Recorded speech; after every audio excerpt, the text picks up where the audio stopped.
Welcome to CapNat Storyteller, where suspense stories guide you to a restful night. If you enjoy these tales, give this video a thumbs up and subscribe to support more. Share in the comments where you're tuning in from and the time there. Now relax, close your eyes, and let's begin this calming experience. Emily always thought she was careful online. Private accounts, strong passwords, no oversharing. But one night, her phone buzzed with a message that shattered her sense of safety. "I see you. Red hoodie tonight. Nice touch." Her blood ran cold. She was alone in her apartment, wearing that exact hoodie.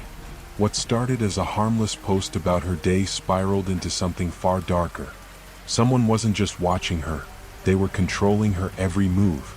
And the more she tried to escape, the more she realized the trap wasn't outside her. It was inside her mind. The first time Emily noticed something strange, she brushed it off. It was a Wednesday evening, and she was sitting at her desk in her one-bedroom apartment, scrolling mindlessly through social media while sipping lukewarm coffee. The glow from her laptop screen cast eerie shadows across the cluttered room, books she hadn't put away, an empty bowl from last night's dinner. Her phone buzzed. A notification. At first, she didn't think much of it. Just another message from a follower. Emily had recently started sharing snippets of her life online. Nothing too personal, just cozy pictures of her apartment, her coffee mug, the occasional candid selfie. Her account was small, intimate. She liked to think of it as a diary, a place where she could connect with people who shared her interests. The message was short. Too short. "Nice mug. Coffee looks good tonight." Her fingers froze mid-scroll. She hadn't posted about her coffee. Not tonight. Emily frowned, her mind racing for an explanation. Maybe the sender had seen an old photo, or maybe it was just a coincidence. She glanced at her cup, the steam now fading, and shrugged it off. But later that night, lying in bed, her phone buzzed again. Purple pajamas? Cute choice. Her heart stopped. Her chest tightened. Emily sat up, clutching the blanket. She looked down at herself. She was wearing her purple pajamas. She hadn't posted about them. She hadn't even taken a picture. The message came from an account with no profile picture, no followers, no posts. Just a generic username, Watcher013. Emily blocked the account immediately. Her pulse raced as she stared at the dark ceiling, illuminated only by the faint glow of her phone. It was nothing, she told herself. A troll. A weirdo who'd somehow guessed. There was no way anyone could actually see her. Right? But sleep didn't come easily. Every creak of the apartment felt too loud. The streetlight outside her window cast shadows that seemed to move when she wasn't looking.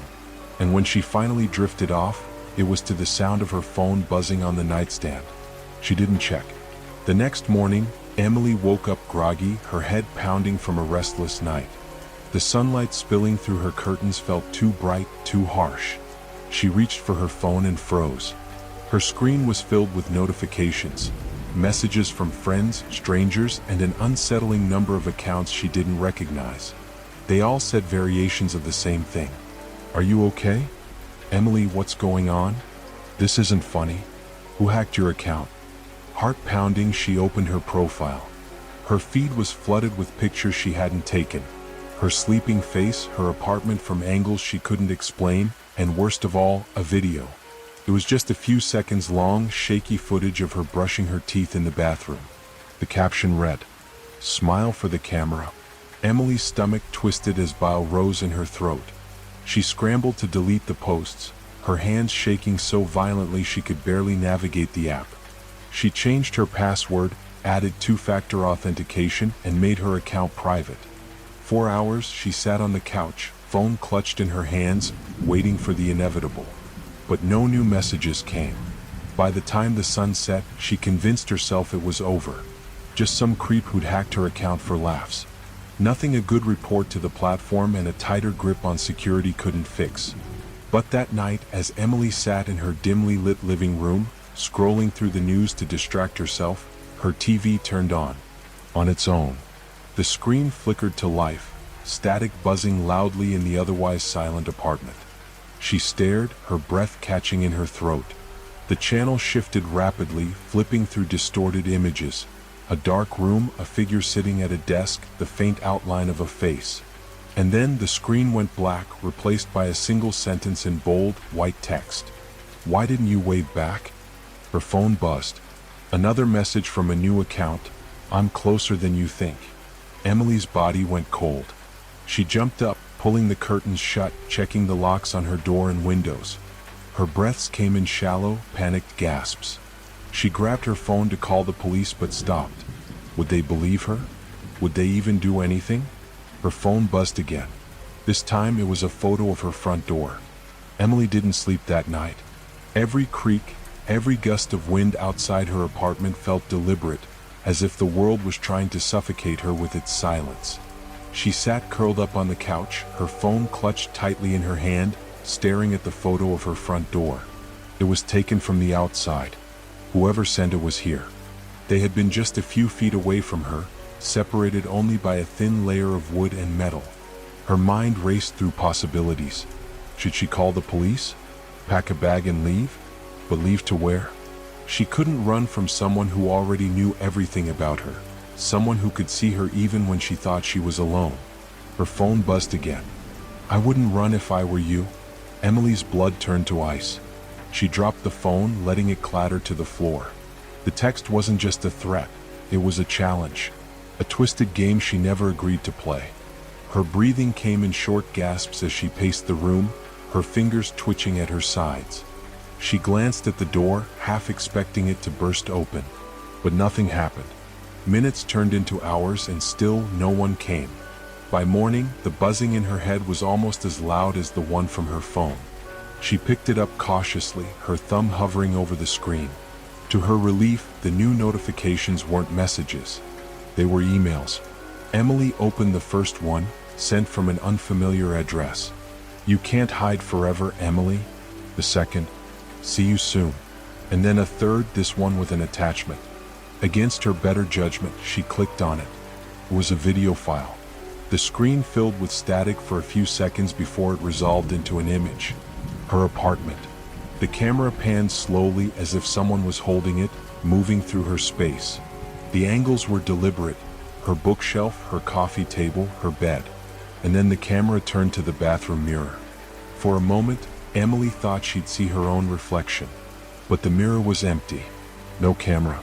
No person. Just the room. The video ended abruptly, leaving her staring at a black screen.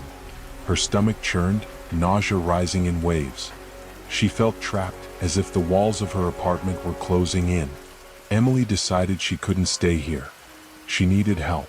She grabbed her laptop and opened her email. She scrolled through the messages, searching for any clue about the sender. But the addresses were random, untraceable. Frustrated, she opened a browser tab and started typing. Cyberstalking help. Anonymous threats. Tech surveillance. Dozens of results flooded the screen, but most of them seemed useless. Articles filled with generic advice or offers for paid security services. Then one link caught her eye. Glitch SEC, helping victims of online intrusion. She clicked on it.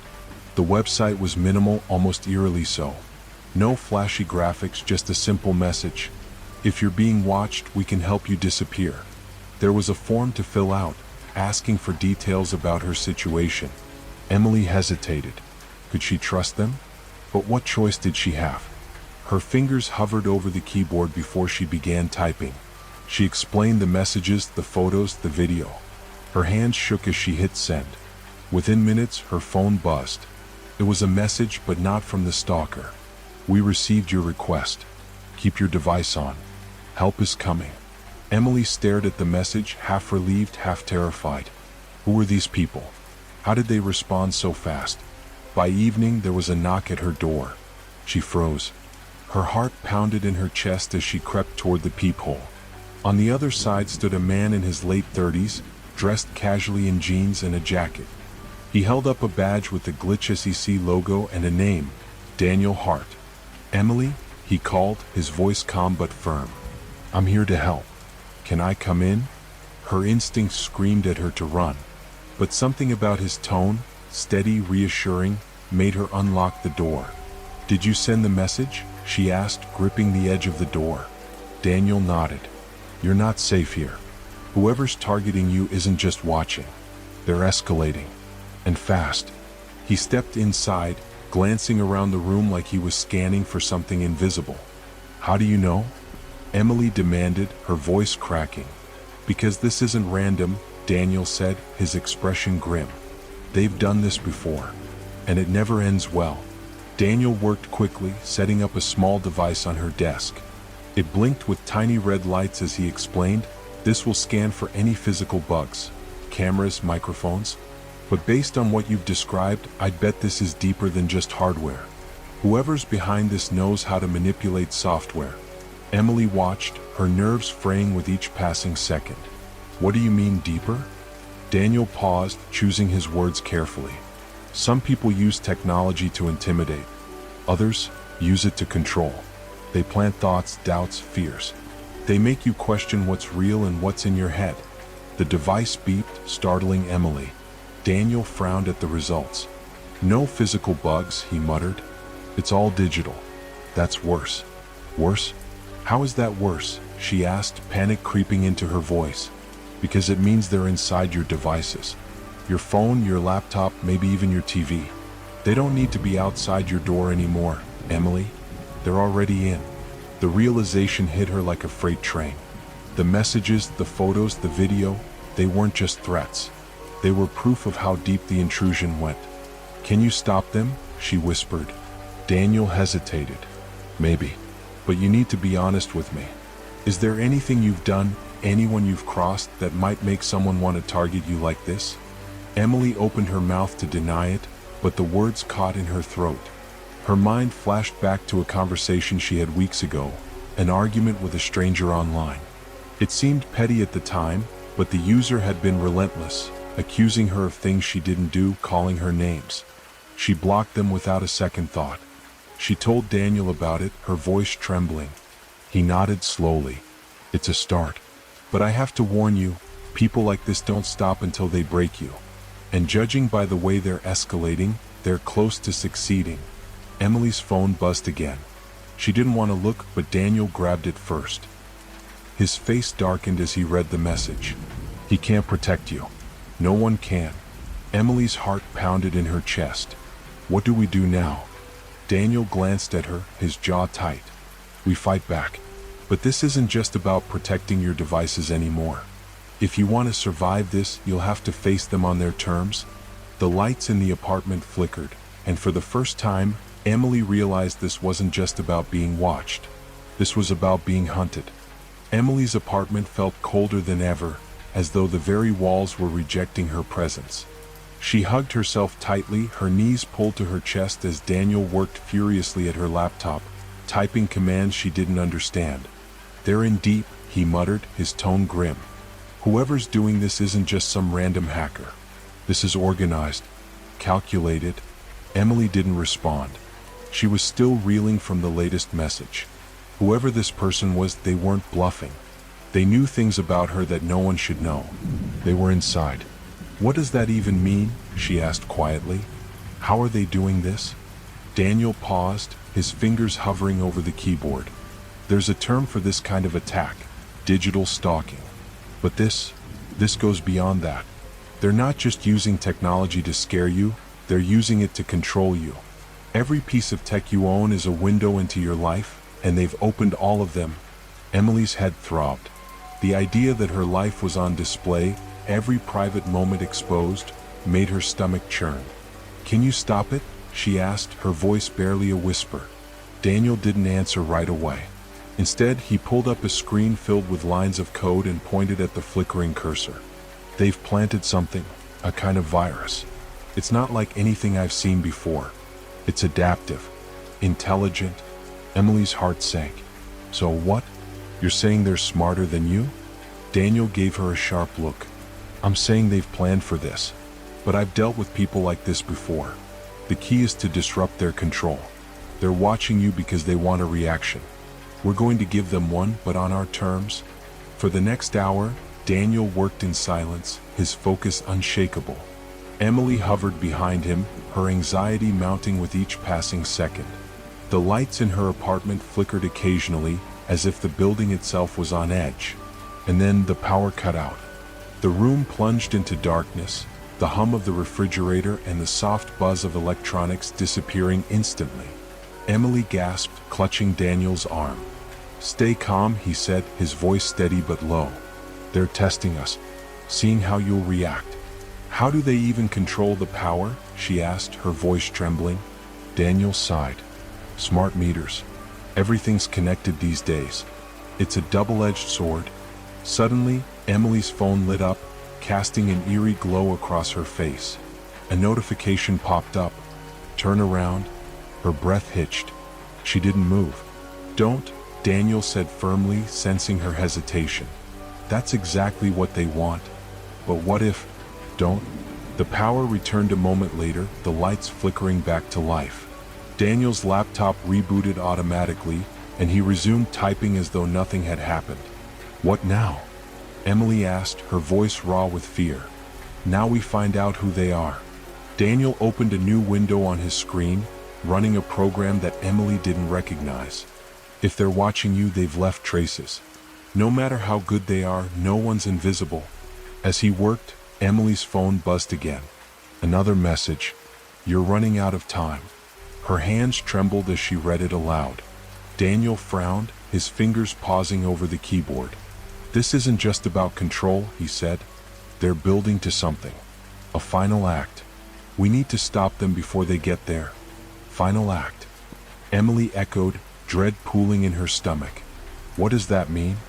"It means," Daniel said grimly, "they're not going to stop until they've destroyed you. Not just your privacy. You." Suddenly, Daniel's screen flashed red, a warning message popping up. "Unauthorized access detected." "They're trying to shut me out," he muttered, his hands flying over the keyboard. "But if they're in here, that means I can follow the trail back to them." Emily's pulse quickened as she watched him work. The air in the apartment felt heavier, as though something unseen was pressing down on her. And then the laptop froze. "What happened?" she asked, panic rising in her chest. "They're good," Daniel said, his jaw tightening. "Too good. But they made a mistake." He pointed to a line of code on the screen. "This. It's a signature, a fingerprint. Whoever's behind this slipped up, and now we've got something to track." "What does that mean?" "It means I can trace them. But it's going to take time." Emily didn't like the sound of that. Time wasn't something she felt they had. As Daniel worked, Emily's mind raced.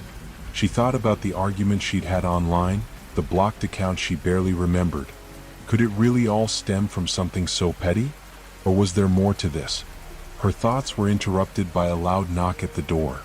Both she and Daniel froze. "Were you expecting anyone?" he asked, his voice low. Emily shook her head, her eyes wide with fear. The knock came again, louder this time. "Stay here," Daniel said, standing up and moving toward the door. "No," Emily whispered, grabbing his arm. "What if it's them?" Daniel hesitated, then nodded. "Okay, stay quiet." They stood together in the middle of the apartment, waiting. The knocking stopped. For a moment, everything was silent. And then Emily's phone buzzed. She glanced at the screen and nearly dropped it. It was another photo. This time, it was taken through the peephole of her door. And in the photo, there was no one there. "Daniel," she whispered, holding up the phone. His expression hardened. "Pack a bag. We're leaving." The next few minutes passed in a blur. Emily grabbed what she could, clothes, her phone charger, her laptop, while Daniel kept watch at the door. As they stepped out into the hallway, the silence was deafening. The fluorescent lights buzzed faintly, casting harsh shadows against the walls. "Where are we going?" Emily asked, her voice trembling. "Somewhere they can't find you," Daniel said. "But first we need to make a stop. I need to finish tracing the signature, and I can't do it here." "Why not?" Daniel didn't answer. They reached the parking garage where Daniel's car was waiting. As they drove into the night, Emily glanced nervously at her phone, half expecting another message to appear. But it stayed silent. For now. "Do you really think we can stop them?" she asked, breaking the heavy silence. "We have to," Daniel said. "Because if we don't, they're not just going to ruin your life. They're going to end it." And as the car disappeared into the dark, Emily couldn't shake the feeling that they were already too late. The road stretched out before them, illuminated only by the dim glow of Daniel's headlights. The world outside seemed still, almost unnaturally so, as if the night itself was holding its breath. Emily sat in the passenger seat, clutching her phone tightly, her knuckles white. "What are we looking for?" she finally asked, breaking the oppressive silence. "A secure location," Daniel replied, his eyes fixed on the road. "Somewhere off the grid where they can't reach us." "Off the grid? What does that even mean?" "No Wi-Fi, no cell towers, nothing for them to latch onto." Emily frowned. "And you think that'll stop them?" "It'll slow them down," he said grimly. "Long enough for me to finish the trace." The car hummed softly as they drove, the sound a thin comfort in the void of the night. Emily glanced out the window, her reflection staring back at her like a stranger. Her mind raced with questions, doubts, fears. Who were they? What did they want? And why her? They arrived at an old cabin hidden deep in the woods. The structure looked abandoned, its wooden frame weathered and covered in ivy. The windows were dark, and the air smelled of damp earth and pine. "This is it?" Emily asked, her voice tinged with disbelief. "It's safe," Daniel said, grabbing a duffel bag from the back seat. "That's all that matters." He led her inside, flicking on a flashlight to reveal a sparse interior. A worn-out couch, a small table, and a fireplace filled with ash. Emily set her bag down, her nerves fraying at the edges. "What now?" "Now," Daniel said, pulling out a small laptop, "I finish what I started." As Daniel worked, Emily wandered around the cabin. The floorboards creaked under her feet, the sound echoing in the quiet. She couldn't shake the feeling that they were being watched even out here. She tried to distract herself by inspecting the shelves, which were lined with old books and jars filled with unrecognizable contents. One jar caught her eye. It was filled with what looked like teeth. Her stomach turned and she quickly looked away. In the corner of the room, a cracked mirror hung on the wall. Emily caught her reflection in it, her pale face staring back at her. But as she turned to walk away, something in the mirror moved. She froze. Her reflection hadn't moved with her. "Daniel," she whispered, her voice trembling. He didn't respond, too engrossed in his work. "Daniel," she said louder, her eyes fixed on the mirror. "What?" he asked, finally looking up. "The mirror," she said, pointing. Daniel walked over, his flashlight beam cutting through the dim light. The mirror reflected their faces, nothing more. "What about it?" he asked. Emily hesitated. Had she imagined it? "Nothing," she muttered, shaking her head. "Never mind." But as Daniel turned away, she could have sworn the reflection smiled. Hours passed, and Emily struggled to keep her fear at bay. She sat on the couch, her knees pulled to her chest, watching Daniel type furiously on his laptop. Finally, he let out a triumphant sigh. "Got it?" "Got what?" Emily asked, sitting up. "Their location," Daniel said, spinning the laptop around to show her. They slipped up. "I traced their signal to a server farm outside the city. If we can get access to it, we can shut them down for good." Emily stared at the screen, her heart pounding. "You mean we can stop them?" Daniel nodded. "But we have to move fast. Once they realize we're onto them, they'll escalate." Before Emily could respond, her phone buzzed. She hesitated, dread pooling in her stomach as she unlocked it. The message was a video. She hit play, her hands trembling. The screen showed the inside of the cabin, their cabin. The camera panned slowly, capturing every detail: the couch, the table, the cracked mirror. And then it stopped on her. Emily dropped the phone with a gasp. "What is it?" Daniel asked, rushing over. She pointed at the phone, unable to speak. Daniel picked it up and watched the video, his expression darkening. "They're here," he said quietly. Daniel grabbed his duffel bag and pulled out a handgun, checking the magazine.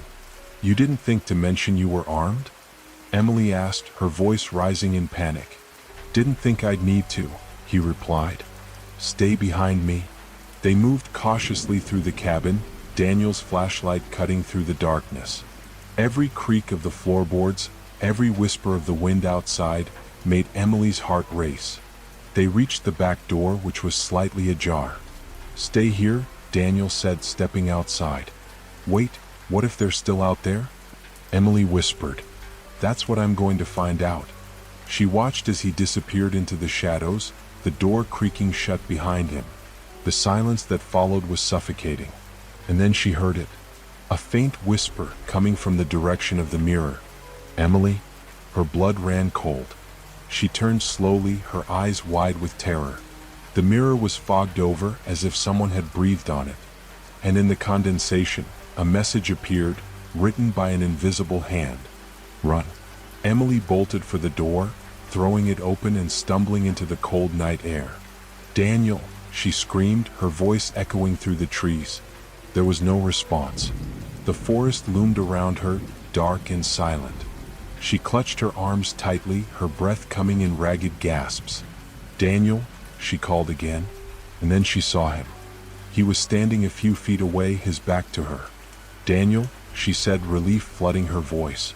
She ran toward him, but as she got closer, something felt off. Daniel, she said again, her steps slowing. He didn't move. Are you okay? She reached out to touch his shoulder, but before she could, he turned around. His face was blank, his eyes hollow. And then he smiled. It wasn't Daniel's smile. It wasn't Daniel at all. Emily stumbled backward, her legs trembling as she tried to process what she was seeing. The thing in front of her wore Daniel's face, but it wasn't him. Its smile was too wide, its teeth unnaturally sharp. And its eyes, those empty black voids, pierced through her, leaving her paralyzed. Daniel, she whispered, her voice barely audible. The thing tilted its head, mimicking a human gesture, but it felt wrong, like a predator playing with its prey. Emily, it said in Daniel's voice, but distorted, stretched as if coming from a cracked speaker. Why are you running? She couldn't move. She couldn't breathe. The cold night air pressed against her chest like a weight, and then it lunged. Emily screamed and turned, sprinting into the forest. Branches tore at her clothes and scratched her skin as she ran, but she didn't stop. She couldn't. The sound of footsteps, heavy, deliberate, echoed behind her, matching her every move. Emily, the voice called again, closer now. You can't hide. She didn't dare look back. The forest seemed endless, the trees stretching upward like prison bars. Emily's lungs burned and her legs ached, but she kept going. She didn't know where she was running to, she only knew she had to get away. Ahead, she saw a faint light flickering through the trees. A house. A campsite? She didn't care. It was her only chance. She burst into a clearing and froze. The light was coming from a small lantern hanging in front of another cabin. This one was older, more decrepit than the first. The windows were shattered and the door hung off its hinges. Help, she cried, her voice hoarse. Is anyone there? Silence. She hesitated, her instincts screaming at her to keep moving. But the footsteps behind her were getting louder. She had no choice. She ran to the cabin, her shoes crunching on the broken glass scattered across the ground. The inside was dark, the air thick with the scent of mildew and decay. She pressed herself against the wall, trying to catch her breath. And then she heard it. A faint tapping sound coming from the ceiling. Emily's heart raced as she looked up. The ceiling was covered in shadows, the beams barely visible in the dim light. Please, she whispered, tears streaming down her face. Leave me alone. The tapping stopped. For a moment, the cabin was silent. And then, something dropped from the ceiling, a small object that landed with a soft thud at her feet. She hesitated, then crouched down to pick it up. It was her phone. The screen lit up, showing a new message. Why did you stop running? Emily's scream caught in her throat as she dropped the phone. She turned to bolt for the door, but a figure stood in the doorway, blocking her path. It was Daniel, or the thing pretending to be him. Emily, it said, its voice soft and almost comforting. There's nowhere left to go. She backed away, her hands searching for something, anything she could use as a weapon. Her fingers brushed against a rusted metal pipe. She grabbed it and swung wildly, but the figure didn't flinch. Instead, it smiled again, that horrifying, unnatural grin. You can't hurt me, it said, stepping closer. You let me in, remember? What are you talking about? She cried, her voice shaking. The figure tilted its head. You invited me. With every click, every message, every photo. You made me part of you. Emily's mind raced. Was this her fault? Had she done something to bring this nightmare upon herself? I didn't, she started, but the figure cut her off. You don't get it, do you? It said, its voice growing colder. I've always been here. Watching. Waiting. And now I'm you? The lantern outside flickered, casting shifting shadows across the cabin. Emily swung the pipe again, this time hitting the figure squarely in the chest. It staggered back, its smile faltering for the first time. Seizing her chance, she bolted past it, out into the night. The forest closed in around her again, the trees looming like silent witnesses to her terror. She could still hear the figure's footsteps, but they were slower now, as if it was toying with her. Keep running, Emily, it called, its voice echoing through the trees. You can't escape yourself. She didn't know how long she ran. Minutes? Hours? Time seemed to blur as her fear consumed her. Finally, she stumbled into another clearing, this one dominated by a massive oak tree. Its gnarled branches twisted against the night sky, and at its base was an old, weathered gravestone. Emily fell to her knees, gasping for air. The figure's footsteps had stopped, but she knew it wasn't far behind. She crawled toward the gravestone, desperate for anything that might help her. The inscription was barely legible, worn away by time, but she could make out one word. Emily. Her breath caught. No, she whispered, shaking her head. No, this isn't real. A voice behind her made her freeze. It's as real as you made it, it said. She turned slowly, her eyes wide with terror. The figure was there, standing just a few feet away, its grin wider than ever. Why fight it, it said. You've already lost. Emily screamed, but the sound was swallowed by the darkness. In the distance, a faint glow appeared, growing brighter with each passing second. It wasn't the dawn. It was something unnatural, something alive. The figure stepped closer, its form beginning to shift and twist, its features blurring into something unrecognizable. And then it spoke one last time, its voice echoing in her mind. You can't escape what you've created. The light consumed everything, leaving only silence in its wake. The light faded, leaving Emily gasping on the forest floor. Her body felt like it had been pulled through time and space, each nerve ending frayed and raw.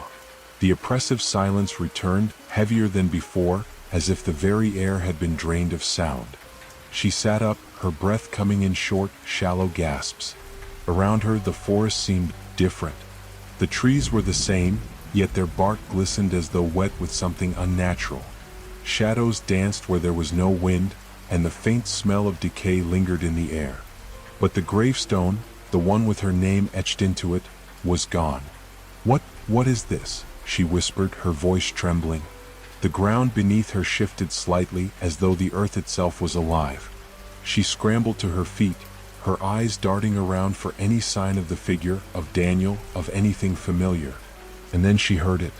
A low hum, deep and resonant, vibrating through the ground and into her bones. It wasn't coming from any single direction. It was everywhere, surrounding her, filling her mind with an unbearable pressure. Emily? The voice was soft, almost tender, but it didn't belong to Daniel. It wasn't human. Who's there? She shouted, spinning around, her fists clenched. Show yourself. The hum grew louder, and the forest seemed to close in around her.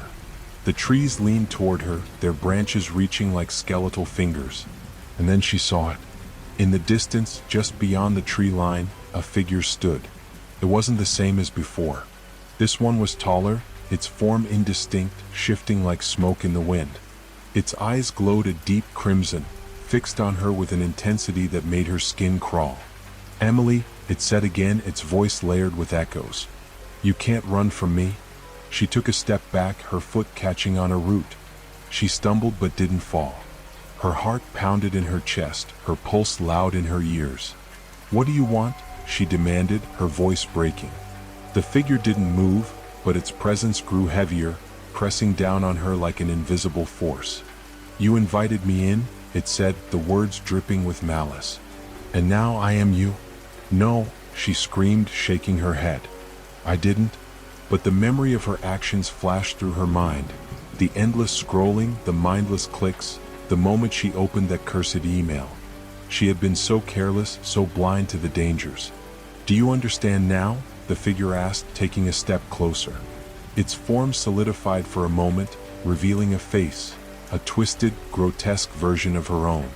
"You created this." Emily turned and ran, her legs barely carrying her as the forest seemed to shift and twist around her. Paths appeared and disappeared, trees moved like living creatures, and the ground beneath her feet felt unstable, as though it might swallow her whole. She didn't know where she was going.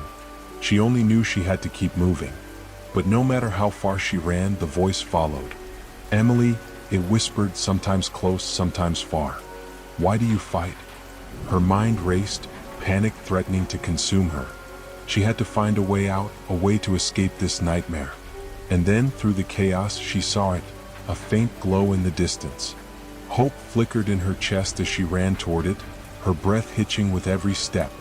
The glow grew brighter, revealing a clearing. In the center stood a large, circular stone, covered in strange symbols that pulsed with an eerie light. She skidded to a stop, her chest heaving.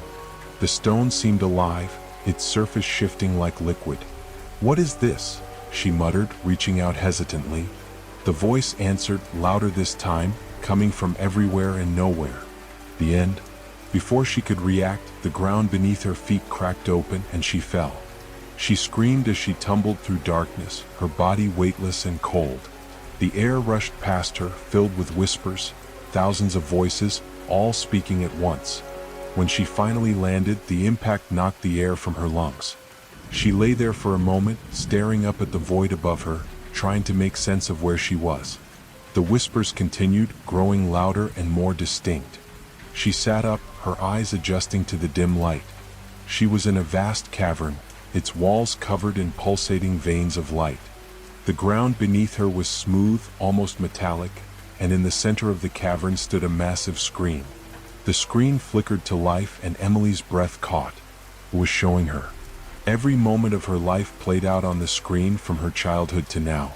But the images were wrong, distorted, corrupted. Her smiles twisted into grimaces, her laughter warped into screams.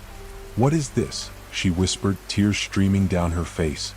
The figure appeared beside her, its presence sending a shiver down her spine. "This is your truth," it said. "Every choice you've made, every click, every secret you thought was yours alone, they belong to me now." Emily shook her head. No, this isn't real. Reality is what you made it," the figure replied. "And now you are mine." The cavern began to tremble, the veins of light pulsing faster. The whispers grew into screams, filling Emily's mind with unbearable noise. She fell to her knees, clutching her head. "Make it stop," she cried. The figure knelt beside her, its voice calm and cold. "There is no escape, Emily. You let me in. You gave me everything." Her vision blurred, her thoughts spiraling into chaos. She could feel herself slipping, her sense of self dissolving into the noise. But then, through the madness, a single thought emerged. Fight. With a surge of determination, she pushed herself to her feet. She didn't know how to fight this thing, but she knew she couldn't give up. She turned to the screen, her distorted life playing out in front of her. She grabbed a nearby rock and hurled it with all her strength. The screen shattered, sending a blinding light through the cavern. The figure screamed, its form dissolving into smoke. When the light faded, Emily found herself back in the forest, the morning sun breaking through the trees. She collapsed to the ground, her body trembling. The nightmare was over, or so she thought. Her phone buzzed. She hesitated, then picked it up. The screen showed a single message. "You can't delete me." The morning sunlight bathed the forest in an eerie calm, but Emily's hands trembled as she stared at the message on her phone. "You can't delete me." Her chest tightened, her breath coming in shallow gasps. She looked around the forest, hoping for any sign that she was truly free. The birds chirped, the wind rustled the leaves, everything appeared normal. But the phone in her hand told a different story. Her thumb hovered over the screen, every instinct screaming at her to throw the device away, to smash it into pieces. Yet she knew deep down it wouldn't matter. The voice had told her the truth. It wasn't just in the phone, it was in her. Emily's steps were unsteady as she stumbled back toward town. The forest eventually thinned, and she found herself on an empty road. A passing car slowed, the driver rolling down the window. "Miss, are you all right?" the older man asked, his concerned gaze scanning her bruised and scratched face. Emily started, her voice hoarse. She wanted to tell him everything, to scream for help. But how could she explain something so impossible? "I just need to get home," she finally said, her voice shaking. The man hesitated before nodding. "Hop in. I'll take you as far as the gas station." She climbed into the passenger seat, clutching her phone tightly as if letting it go would somehow make things worse. The ride was silent except for the faint hum of the engine. Emily's eyes darted to the rearview mirror, half expecting to see the figure's crimson eyes staring back at her. When they reached the gas station, she thanked the driver and stepped out. The place was deserted, the fluorescent lights buzzing faintly. She hurried inside, her heart pounding. The clerk barely glanced up from his magazine. "Help you with something?" Emily hesitated. She needed to feel normal, to ground herself in reality. I need a charger," she said, realizing her phone's battery was dangerously low. The clerk pointed to a rack near the counter. She grabbed one and handed him a crumpled bill. "Rough night?" he asked, his tone more amused than concerned. Emily didn't answer. Sitting in the corner of the gas station, she plugged her phone into the charger. The screen lit up, the battery icon blinking. A notification appeared. One new video. Her heart sank. She didn't want to open it, but her fingers moved as if compelled by some unseen force. The video began to play. It was grainy, shaky, as though filmed on an old camcorder. At first, the screen showed nothing but static, but then the image sharpened. It was her. She was standing in the forest, looking around with a terrified expression. The camera moved closer, and she flinched as though sensing she was being watched. "This isn't possible," she whispered, her voice trembling. The video continued, showing her running, screaming, hiding, all the events of the previous night. But then it changed. The screen showed her sitting in the gas station, right where she was now. The camera slowly zoomed in on her, and she realized with a sinking dread that it wasn't just a recording. The angle was shifting in real time. She whipped her head around, scanning the gas station, but there was no one there. "No, no, no," she muttered, her voice breaking. The video ended and a new message appeared. "Look outside." Emily's pulse thundered in her ears as she turned toward the glass doors. The parking lot was empty, bathed in the harsh glow of the overhead lights. And then she saw it.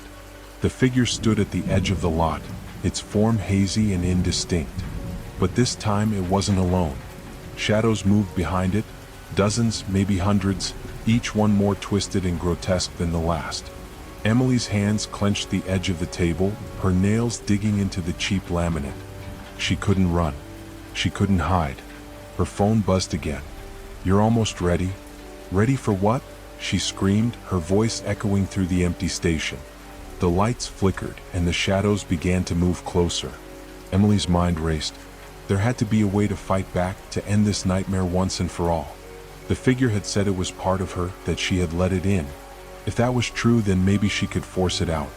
She closed her eyes, trying to focus. "You want me?" she said, her voice trembling. "Then take me." The air grew cold, the temperature dropping so quickly that frost formed on the windows. The shadows stopped, their movements stilled as if waiting. The figure stepped forward, its crimson eyes blazing. "You think you're in control?" it said, its voice a chorus of whispers. "You don't understand. I'm already you." Pain shot through Emily's head, a searing, unbearable pressure. She screamed, clutching her temples as the world blurred and twisted around her. Memories flooded her mind, not just her own, but fragments of something darker. Faces she didn't recognize, places she'd never been. The figure's voice filled her thoughts. "Let go, Emily. Stop fighting. This is who you are now." "No," she cried, tears streaming down her face. "I won't let you win." With a final burst of strength, Emily grabbed her phone and opened the camera. She turned it on herself, staring into the lens. "If you're part of me," she said, her voice shaking but determined, "then I can end this." She hit record. The screen flickered, the image distorting as the shadows around her grew closer. The figure lunged toward her, but Emily didn't stop. She screamed into the camera, pouring every ounce of fear and rage and defiance into that one moment. The phone overheated in her hand, the screen flashing with error messages. And then, with a deafening crack, it shattered. The light from the phone exploded outward, consuming the figure and its shadows. When Emily opened her eyes, she was alone. The gas station was empty, the lights steady. She looked at the shattered remains of her phone on the table. The screen was black, lifeless. For the first time in what felt like an eternity, there was silence. But as she stepped outside, the faint hum returned, lingering just beneath her consciousness. A car pulled into the lot, its headlights cutting through the night. The driver rolled down the window. "Need a ride?" Emily hesitated, glancing at the forest in the distance. She nodded, climbing into the car without a word. As they drove away, her reflection in the rearview mirror flickered for just a moment. And in that brief instant, her eyes weren't her own.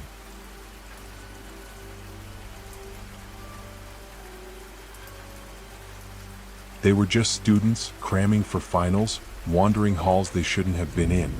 The university was old, its history tangled with rumors of disappearances, strange noises, and places no one dared to enter alone. But you don't believe in stories like that, do you? Until the night they found the hidden door in the library basement. It wasn't supposed to open, not after all these years. But when it did, they heard it. A sound that didn't belong to anything human.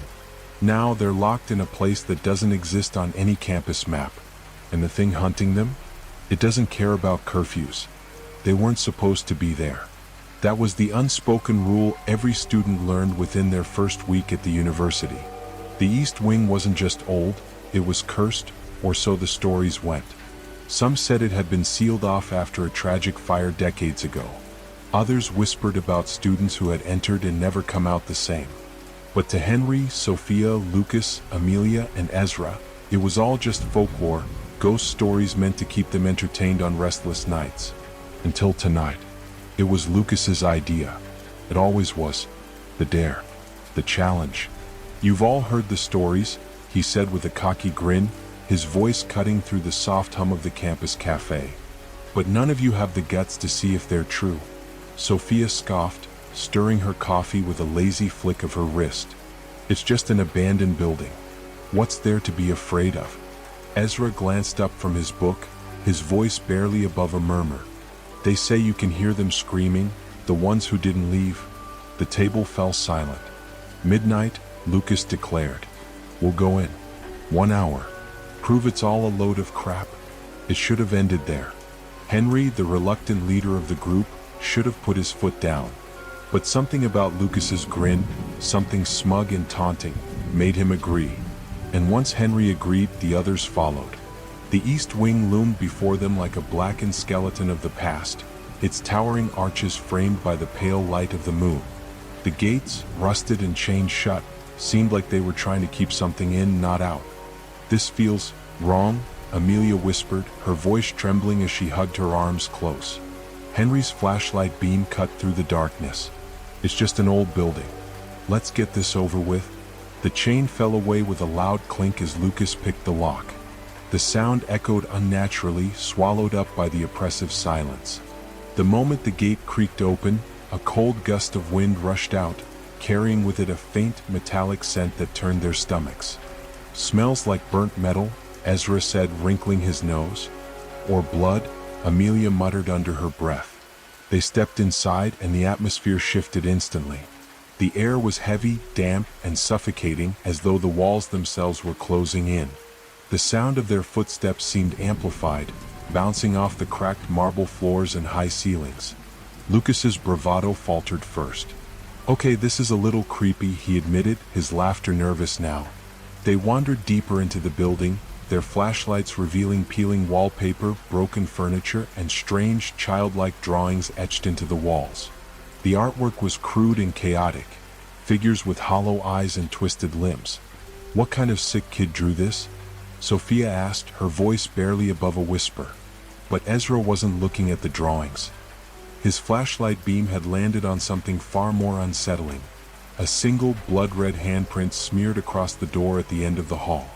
"Maybe we should leave," he said, his voice shaking. Lucas laughed, though the sound was hollow. "We've barely started. Don't chicken out now." Henry approached the door, his heart hammering in his chest. He reached out to push it open, and the moment his fingers touched the handle, an icy chill shot through his arm, paralyzing him. "Do you feel that?" he asked, turning to the group. "Feel what?" Sophia replied, her eyes darting nervously around the room. The door creaked open on its own. Inside was a classroom, untouched by time, as though the fire that had supposedly gutted this place had stopped right at its door. Desks were neatly arranged, books sat open on their surfaces, and the blackboard still bore faint chalk marks. But the strangest thing was the light. It wasn't from their flashlights. A dim, flickering glow filled the room, emanating from nowhere and everywhere at once. "Let's get out of here," Amelia begged, tears welling in her eyes. But before anyone could respond, the door slammed shut behind them. They spun around, pounding on the door, shouting, but it wouldn't budge. Then a sound. It started as a faint whisper, so soft it could have been the wind. But it grew louder, more distinct, until it became words. "You shouldn't be here." The voice was neither male nor female, young nor old. It seemed to come from all directions at once, wrapping around them like a vice. "Who said that?" Lucas shouted, his flashlight shaking in his hand. The desks began to move, scraping across the floor as though unseen hands were rearranging them. Books fell open, their pages flipping wildly.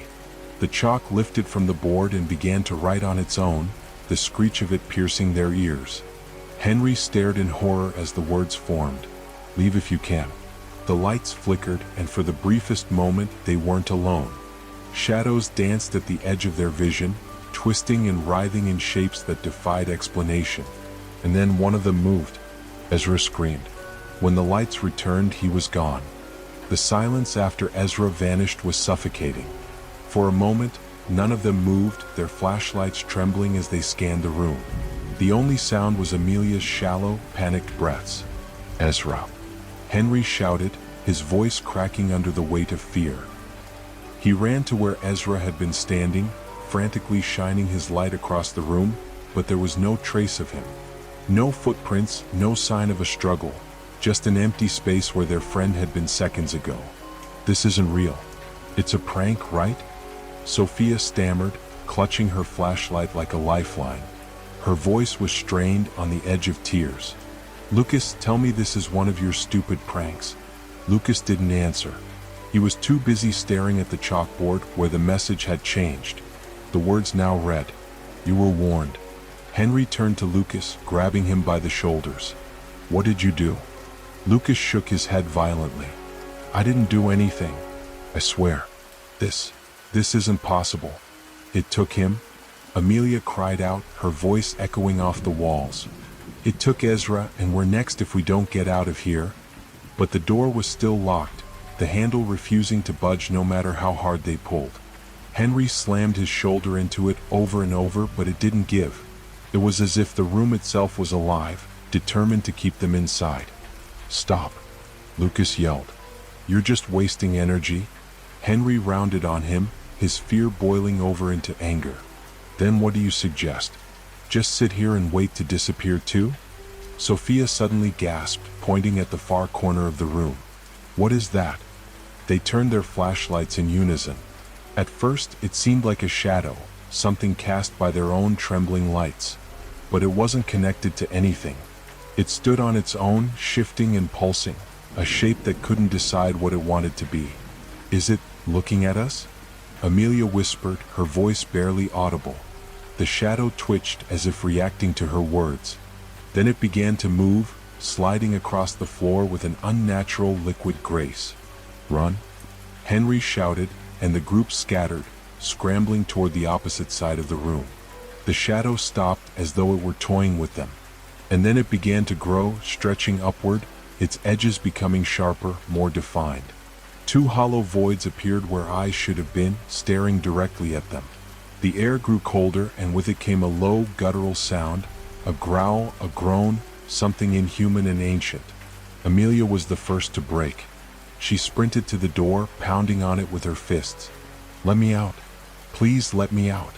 The chalkboard screeched again, the sound cutting through their panic like a knife. New words began to scrawl themselves onto the board. "Sees you." Sophia screamed, backing away until she hit a desk, her flashlight clattering to the floor. The beam rolled wildly, illuminating the shadow as it moved closer, its twisted form now towering over them. "Stay together," Henry yelled, grabbing Amelia by the arm and pulling her away from the door. "It's trying to separate us." "What is it?" Lucas's voice was barely audible, his bravado completely gone. "I don't know," Henry shouted. Then, without warning, the shadow lunged. It moved faster than any of them could react, enveloping the space where Lucas stood. He let out a choked scream as the darkness wrapped around him, pulling him into itself. "No," Sophia shouted, rushing forward, but Henry held her back. "It's too late," he yelled, his voice breaking. Lucas's scream was cut off abruptly, and the shadow receded, shrinking back into the corner as if satisfied. The room fell into a heavy silence once more. Lucas was gone. Sophia collapsed onto the floor, sobbing uncontrollably. "We're going to die here. We're all going to die here." Amelia crouched next to her, tears streaming down her own face. "Don't say that. We'll find a way out. We have to." Henry felt his heart pounding in his chest, his breaths coming in short, shallow gasps. He forced himself to think, to focus. "The door's not working, so we have to find another way out. There's got to be another exit. This building isn't that big. But what if it's not the building keeping us here?" Amelia whispered, her voice trembling. "What do you mean? What if it's this thing? What if it doesn't matter where we go?" Sophia's sobs grew louder, and Henry clenched his fists. He couldn't let the fear consume them. "We don't know that. We stick together, we stay calm, and we find a way out. That's all we can do." The words felt hollow, but he said them anyway. They gathered their flashlights and began to move, sticking close together as they searched for another exit. The hallways beyond the classroom were even darker, their beams barely cutting through the suffocating blackness. The walls seemed to close in around them, the air growing colder with every step. Faint whispers followed them, just on the edge of hearing, growing louder the farther they went. "I can't take this," Sophia whispered, clutching Henry's arm. "Keep moving," he said, though he wasn't sure where they were going. Then they saw it, a door at the end of the hallway, slightly ajar. A faint light spilled out from behind it, flickering like a dying candle. "Do we go in?" Amelia asked, her voice shaking. "What choice do we have?" Henry replied. They approached the door slowly, their footsteps echoing unnaturally loud. The light flickered more violently as they drew near, casting strange, dancing shadows across the walls. Henry pushed the door open and they stepped inside. The room was empty, save for a single chair in the center and a mirror mounted on the far wall. The mirror wasn't normal, it rippled like water, its surface distorting their reflections. "What is this place?" Amelia asked, her voice barely audible. Before anyone could answer, the door slammed shut behind them. And then the mirror began to speak. The mirror's surface rippled, the distorted reflections of the group shifting into something wrong. Their faces looked back at them, but not as they were now. They were gaunt, hollow-eyed, and pale as if drained of life. And their mouths moved, but not in sync with their own. What is this?" Amelia whispered, clutching Henry's arm so tightly it hurt. The air grew colder still, a bone-deep chill that made it hard to breathe. The warped reflections began to speak, their voices layered with an echo that made the words feel like they were coming from inside their heads. "You can't leave," Sophia screamed, backing away until her flashlight hit the floor. The beam spun wildly, illuminating the room in fractured bursts of light. "This isn't happening. This isn't real."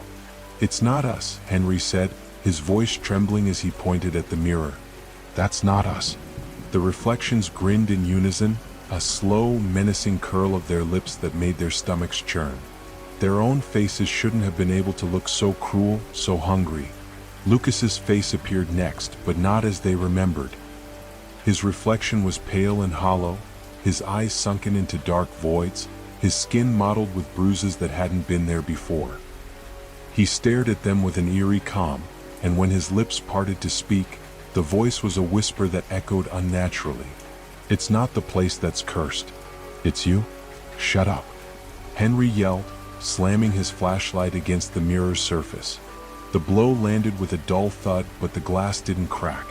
Instead, the reflections flickered, their twisted images replaced by something far worse. The group saw themselves, lying on the ground, lifeless, their bodies crumpled in grotesque positions as though they had been tossed aside like broken dolls. Blood pooled around their heads, and their eyes stared blankly into nothingness. Sophia turned away, sobbing.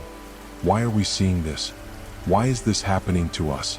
The mirror rippled again, and this time the reflections returned to normal. But the relief was short-lived.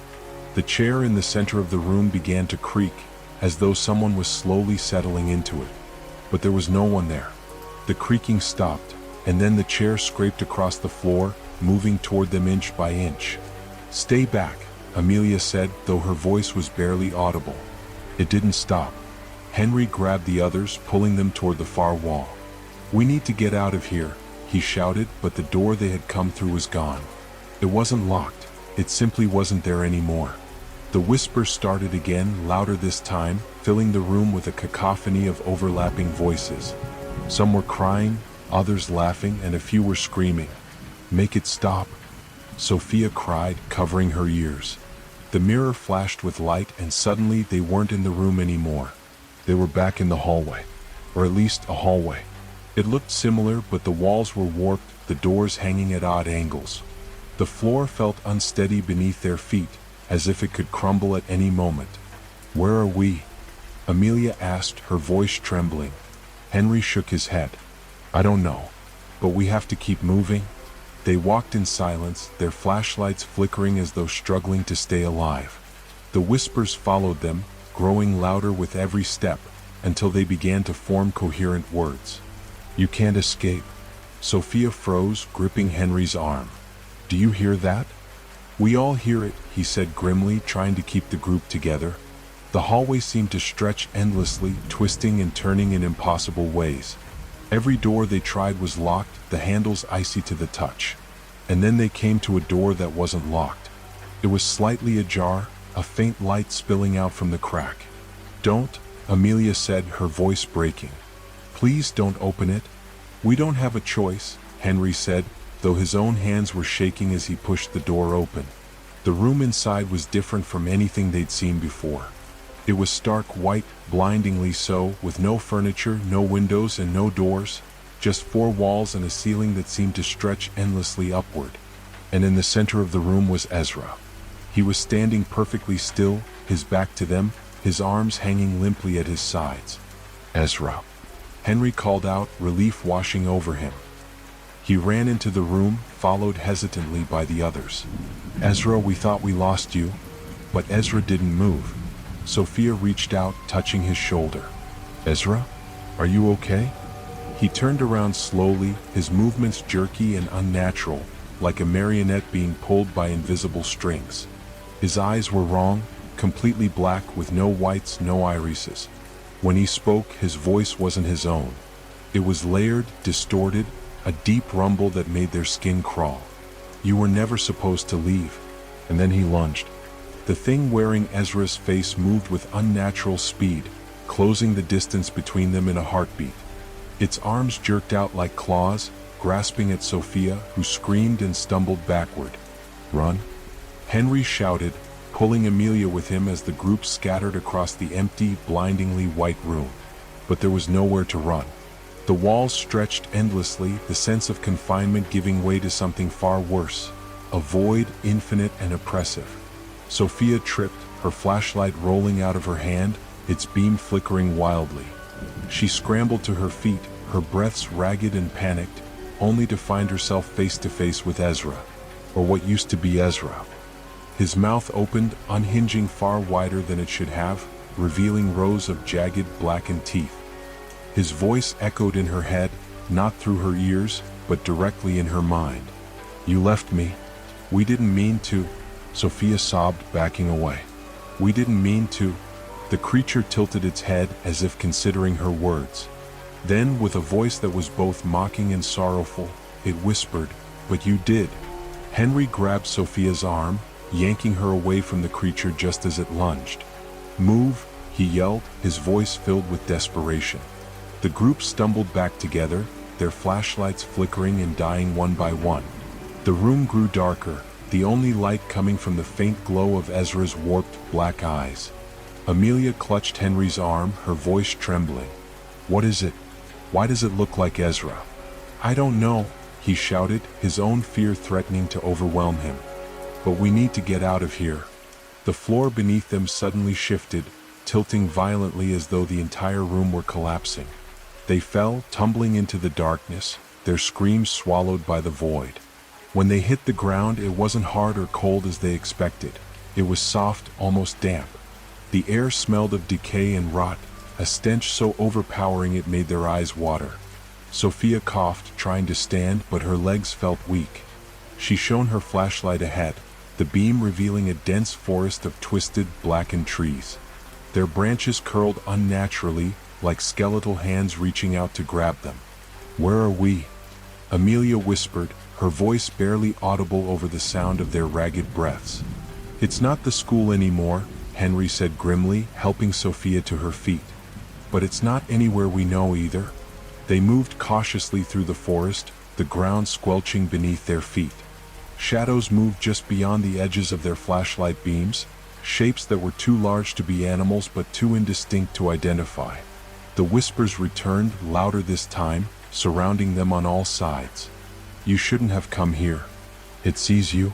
You can't leave." Amelia clutched Henry's hand tightly, her voice shaking.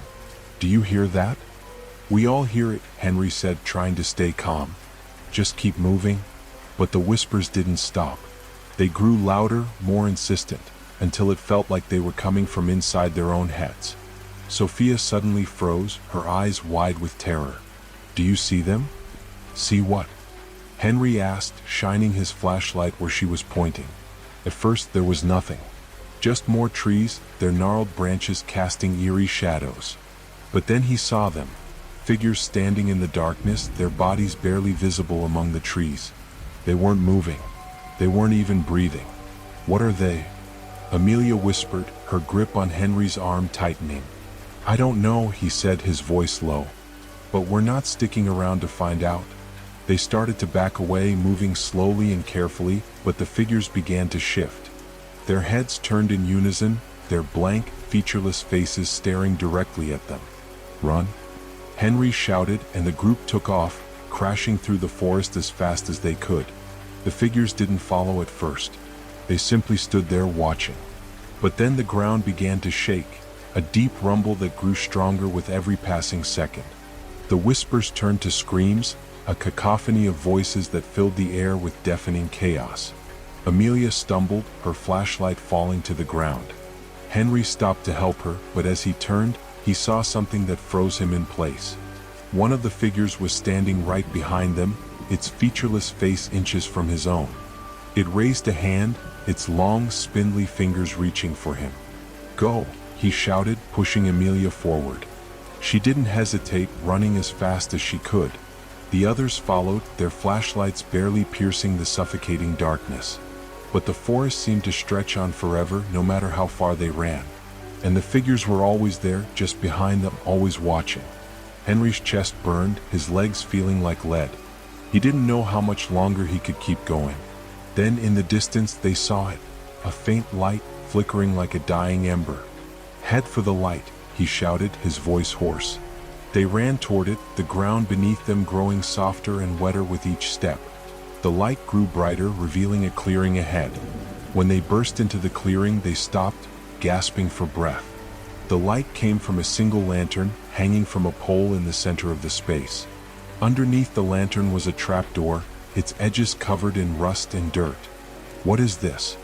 Amelia asked, her voice trembling. Henry didn't answer. He moved to the trapdoor, kneeling down and pulling at the handle. It was heavy, but it creaked open, revealing a staircase that led down into the darkness. "We don't have a choice," he said, looking back at the others. "We have to go." The figures were closing in, their movements unnervingly slow but steady. Without another word, they descended the staircase, the air growing colder and heavier with every step. The trapdoor slammed shut above them, plunging them into complete darkness. And then they heard it, breathing. The darkness below the trapdoor was unlike anything they had experienced before. It wasn't just the absence of light. It felt alive, pressing against their skin, filling their lungs with a heavy, damp weight. Their flashlights, which had dimmed during their frantic escape, now seemed utterly useless, the beams swallowed whole by the oppressive blackness. "Where is that breathing coming from?" Sophia whispered, her voice trembling. The sound was faint but persistent, echoing from somewhere deep below them. It was labored and uneven, each breath rattling like it came from lungs that had long since decayed. Henry gripped the cold metal railing of the staircase, his knuckles white. "We have to keep moving. Staying here isn't safe." "Safe?" Amelia snapped, her voice edged with panic. "How can you even say that? Look around us. We don't even know where we are." Henry didn't respond. He couldn't. He didn't have an answer for her, or for himself. Instead, he took another step downward, urging the others to follow. The staircase spiraled endlessly, the air growing colder with each step. Their breaths came out in visible puffs, the sound of their footfalls muffled as though the darkness itself was swallowing the noise. And then the breathing stopped. Sophia froze, her flashlight trembling in her hand. Why did it stop? Why did it? Before she could finish, the silence was shattered by a deafening slam from above. The trapdoor. "It's locked us in," Amelia whispered, her voice barely audible over the pounding of her own heartbeat. A new sound emerged, faint at first but growing louder. It was the sound of footsteps, echoing from somewhere far below. "Someone's down there," Henry said, his voice hushed but tense. "Or something," Amelia corrected, her eyes wide with fear. The footsteps grew louder, accompanied by a soft scraping noise, like metal dragging against stone. It was rhythmic, deliberate, and far too slow to belong to anything human. "Whatever it is," Henry said, taking another step, "we can't stay here and wait for it to find us." As they descended further, the walls around them began to change. What had once been smooth stone was now rough and jagged, the surface slick with some unknown substance that glistened in the faint light of their flashlights. Strange markings covered the walls, symbols and shapes that seemed to shift and writhe when looked at directly. "What is this place?" Sophia asked, her voice barely more than a whisper. "I don't think we're meant to know," Henry replied grimly. The staircase finally ended, depositing them onto a narrow corridor that stretched into the distance. The walls were lined with rusted pipes, some of which dripped a thick, dark liquid that pooled on the ground. The air was heavier here, carrying a metallic tang that clung to the back of their throats. And the breathing was back. It was louder now, coming from the end of the corridor, where the darkness seemed to thicken into something almost solid. "I don't want to go any further," Amelia said, her voice trembling. "We don't have a choice," Henry said, though his own fear was evident in the tightness of his voice. They moved cautiously, their flashlights flickering with every step. The corridor seemed endless, the walls closing in on them, the ceiling pressing down. And then they saw it. At the far end of the corridor was a door. It was massive and ornate, carved from a dark wood that seemed almost alive. Strange symbols were etched into its surface, glowing faintly with a sickly green light. "What's behind it?" Sophia asked, her voice barely audible. "I don't think we want to know," Henry replied. But even as he said it, he knew they had to open it. As they approached, the breathing grew louder, more ragged. The door seemed to pulse in time with the sound, the symbols glowing brighter with each inhale and dimming with each exhale. Henry reached out, his hand trembling as he grasped the cold metal handle. "Wait," Amelia said, grabbing his arm. "What if this is exactly what it wants us to do? What choice do we have?" he replied, his voice low but firm. With a deep breath, he turned the handle and pushed the door open.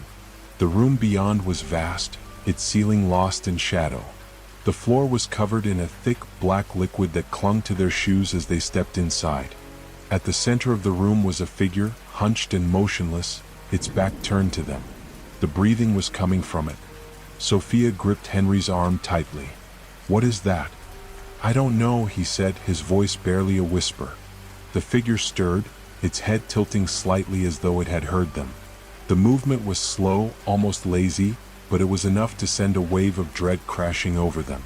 "It knows we're here," Amelia whispered. The figure began to turn, its movements jerky and unnatural, like a puppet being controlled by invisible strings. When it finally faced them, they wished it hadn't.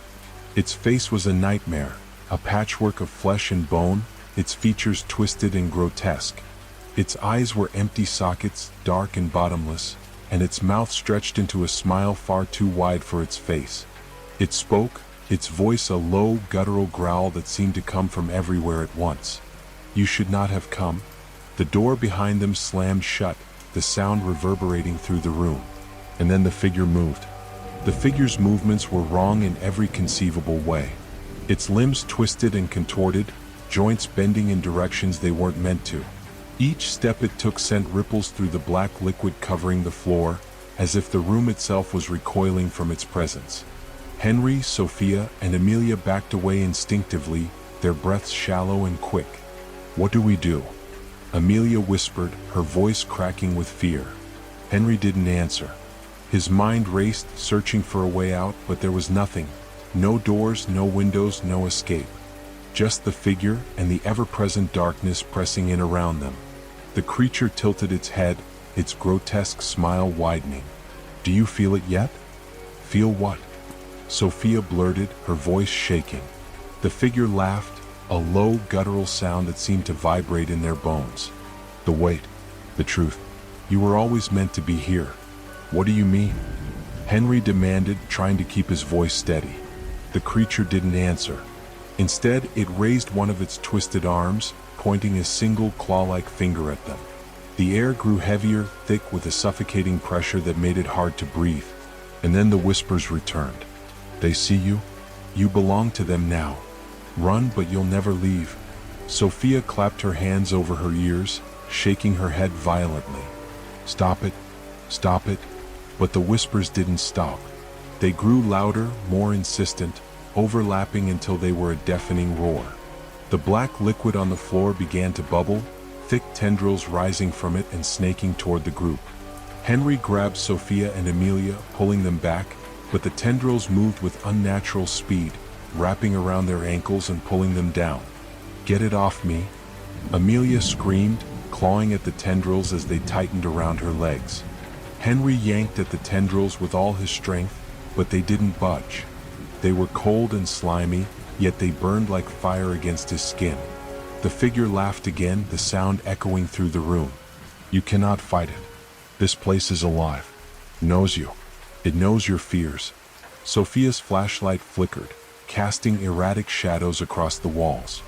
For a brief moment, they saw something, figures moving in the darkness, their eyes glowing faintly. "What are those?" Henry gasped. The creature tilted its head as if amused. "They are the lost, like you. But unlike you, they have accepted their place." The tendrils dragged them closer to the center of the room, toward the creature. No matter how hard they struggled, they couldn't break free. "Stop, please," Sophia cried, tears streaming down her face. The creature crouched down, its eyeless socket somehow focused directly on her. "Do you hear it? The sound of your own guilt?" Sophia froze, her body trembling. What are you talking about?" The creature leaned closer, its twisted smile growing impossibly wide. "You left him. You left Ezra." Sophia's breathing hitched. No, we didn't. We didn't mean to." "You abandoned him," the creature hissed, its voice dripping with malice. "And now he is part of this place. Part of me." Henry stared at the creature, his mind racing. "Ezra? You're lying." "Ezra was..." He trailed off, the words dying in his throat. The creature straightened, its laughter filling the room once more. "Was what? Dead? Forgotten? No. He is here and he remembers." As if on cue, the walls of the room began to shift and writhe. Faces emerged from the darkness, their features twisted and distorted. One of them was unmistakably Ezra's. Sophia let out a choked sob, her eyes locked on Ezra's face. "Ezra, I'm sorry. I'm so sorry." Ezra's face moved, his mouth opening and closing silently as if trying to speak. Then his voice echoed through the room, faint and broken. You left me. The tendrils tightened around their legs, pulling them down further. The black liquid rose, cold and suffocating, until it was up to their waists. Please? Amelia screamed, her voice raw. We didn't mean to leave you. We didn't know. The creature stepped closer, its towering form casting a shadow that seemed to swallow the room. Your guilt brought you here. Your fear keeps you here. And now you will join them. No? Henry shouted, his voice filled with defiance. We're not staying here. We're not like them. The creature paused, its smile fading. Not like them? You think you are different? You think you are better? Henry struggled against the tendrils, his fists clenched. We'll fight. We'll find a way out. You don't own us. The creature tilted its head, its expression unreadable. Then prove it. The tendrils released them suddenly, sending them crashing into the black liquid. The creature stepped back, gesturing to a doorway that had appeared on the far wall. Go, it said, its voice a low growl. But know this, the way out is not what you think. And not all of you will make it. The group exchanged terrified glances, their breaths ragged and their bodies trembling. Do we go? Sophia asked, her voice barely audible. We don't have a choice, Henry said, his jaw set. They waded through the black liquid, their movements slow and labored. The doorway loomed ahead, its frame glowing faintly with the same sickly green light as the symbols on the first door. As they stepped through, the creature's laughter followed them, a haunting sound that lingered in their ears long after the door closed behind them. The door slammed shut behind them with a resounding echo, and they were plunged into a new level of darkness. This wasn't just an absence of light. It felt alive, crawling against their skin, whispering secrets they weren't meant to hear. Henry, Sophia, and Amelia stood huddled together, their breaths shallow, their bodies trembling. Where are we now? Sophia whispered, her voice barely audible. The air was thick and heavy, carrying a sickly sweet scent that made their stomachs churn. The ground beneath their feet was soft and spongy, and every step they took released a faint squelching sound. We have to keep moving, Henry said, though his voice betrayed his fear. They switched on their flashlights, but the beams barely penetrated the darkness. The faint light revealed a corridor lined with what appeared to be veins, pulsating, oozing, alive. Amelia gagged, covering her mouth. What is this place? Before anyone could answer, a low rumbling sound echoed through the corridor. It wasn't the creature's laugh this time. It was deeper, more guttural, and it seemed to come from all around them. Something's here, Henry said, gripping his flashlight tightly. They moved cautiously, their eyes darting in every direction. The corridor seemed to stretch on forever, the pulsating walls closing in on them with every step. And then they saw it. A figure stood at the far end of the corridor, its silhouette barely visible in the dim light. It was tall and thin, its limbs unnaturally long, its head tilted at an unnatural angle. Do you see that? Sophia whispered, her voice trembling. Yes, Henry replied, his grip on the flashlight tightening. The figure didn't move, just stood there watching them. Is it Ezra? Amelia asked hesitantly. No, Henry said firmly. It's not him. As if responding to his words, the figure began to move. Its steps were slow and deliberate, the sound of its feet against the ground echoing through the corridor. Run, Henry said, grabbing Sophia and Amelia and pulling them forward. They ran as fast as they could, the squelching ground slowing their movements. The figure didn't speed up. It didn't need to. No matter how far they ran, it always seemed to be just behind them, its presence a constant weight pressing down on their minds. The corridor finally opened into a vast, circular chamber. The walls were lined with more of the pulsating veins, and the floor was covered in the same black liquid as before. At the center of the room was a pedestal, and on it sat an old leather-bound book. What is that? Sophia asked, her voice filled with both curiosity and fear. It doesn't matter, Henry said. We're not touching it. But as soon as he spoke, the room seemed to come alive. The veins on the walls began to pulse faster, the black liquid bubbling and churning. The air was filled with whispers, louder and more insistent than before. Read it. It holds the key. You cannot leave without it. Amelia stepped forward, her eyes locked on the book. What if it's the way out? What if this is what we need? No, Henry said, grabbing her arm. It's a trap. Can't you feel it? Sophia hesitated, her gaze shifting between the book and the others. But what if he's right? What if this is the only way to escape? Before Henry could stop her, she stepped toward the pedestal. Sophia, no. She ignored him, her hands trembling as she reached for the book. The whispers grew louder, almost deafening, as her fingers brushed against the cover. The moment she touched it, the room went silent.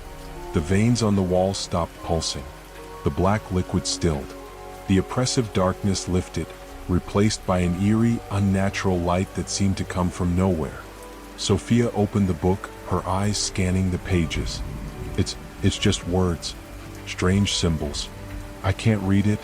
As she spoke, the ground beneath them began to shake. The veins on the walls burst open, spilling a thick, dark substance that oozed toward them. We have to get out of here, Henry shouted, pulling Sophia away from the pedestal. The dark substance rose, forming shapes, twisted, humanoid figures with empty eyes and gaping mouths. It's them, Amelia whispered, her voice filled with terror. It's the ones who didn't make it. The figures moved toward them, their movements jerky and unnatural. Run? Henry shouted, but there was nowhere to go. The chamber had no other exits. Sophia clutched the book to her chest, her eyes wide with fear.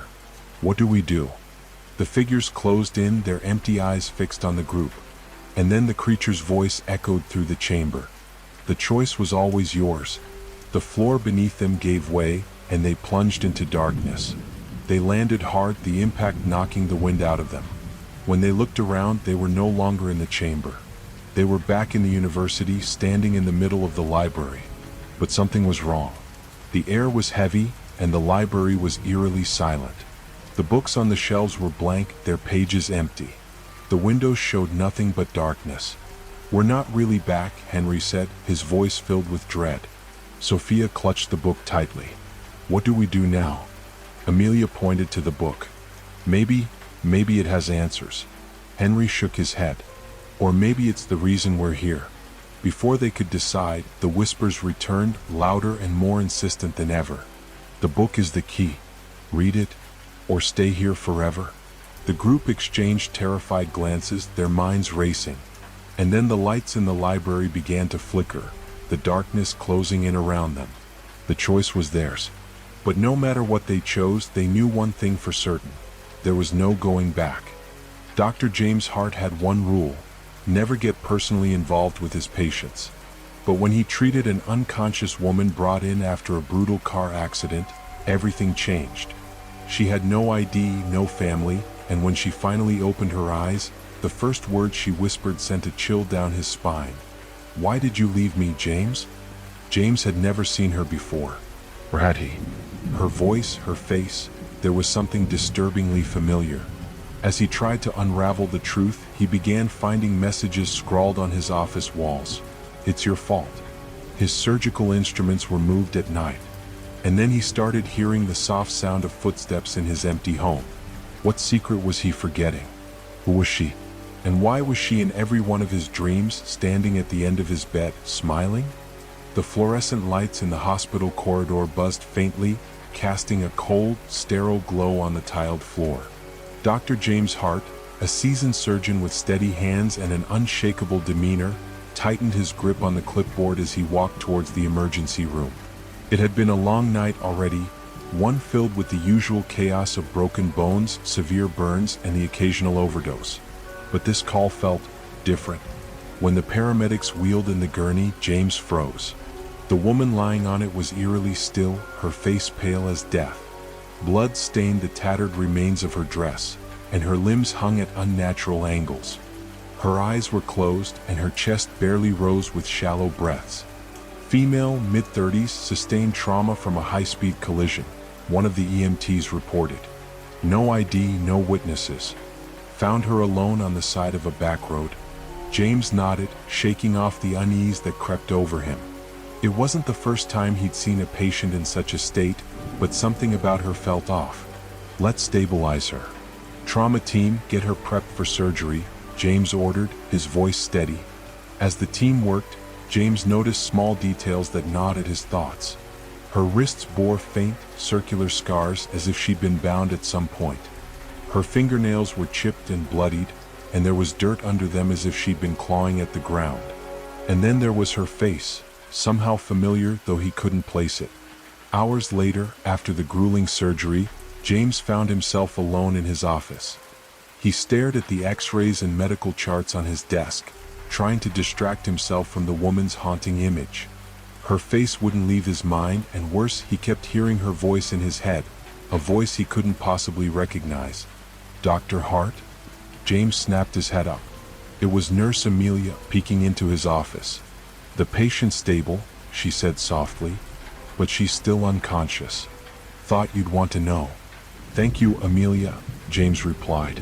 As she left, he leaned back in his chair, letting out a sigh. His body ached, but his mind was restless. Who was this woman? And why did he feel like he should know her? Later that night, James sat in the on-call room, staring blankly at the muted television.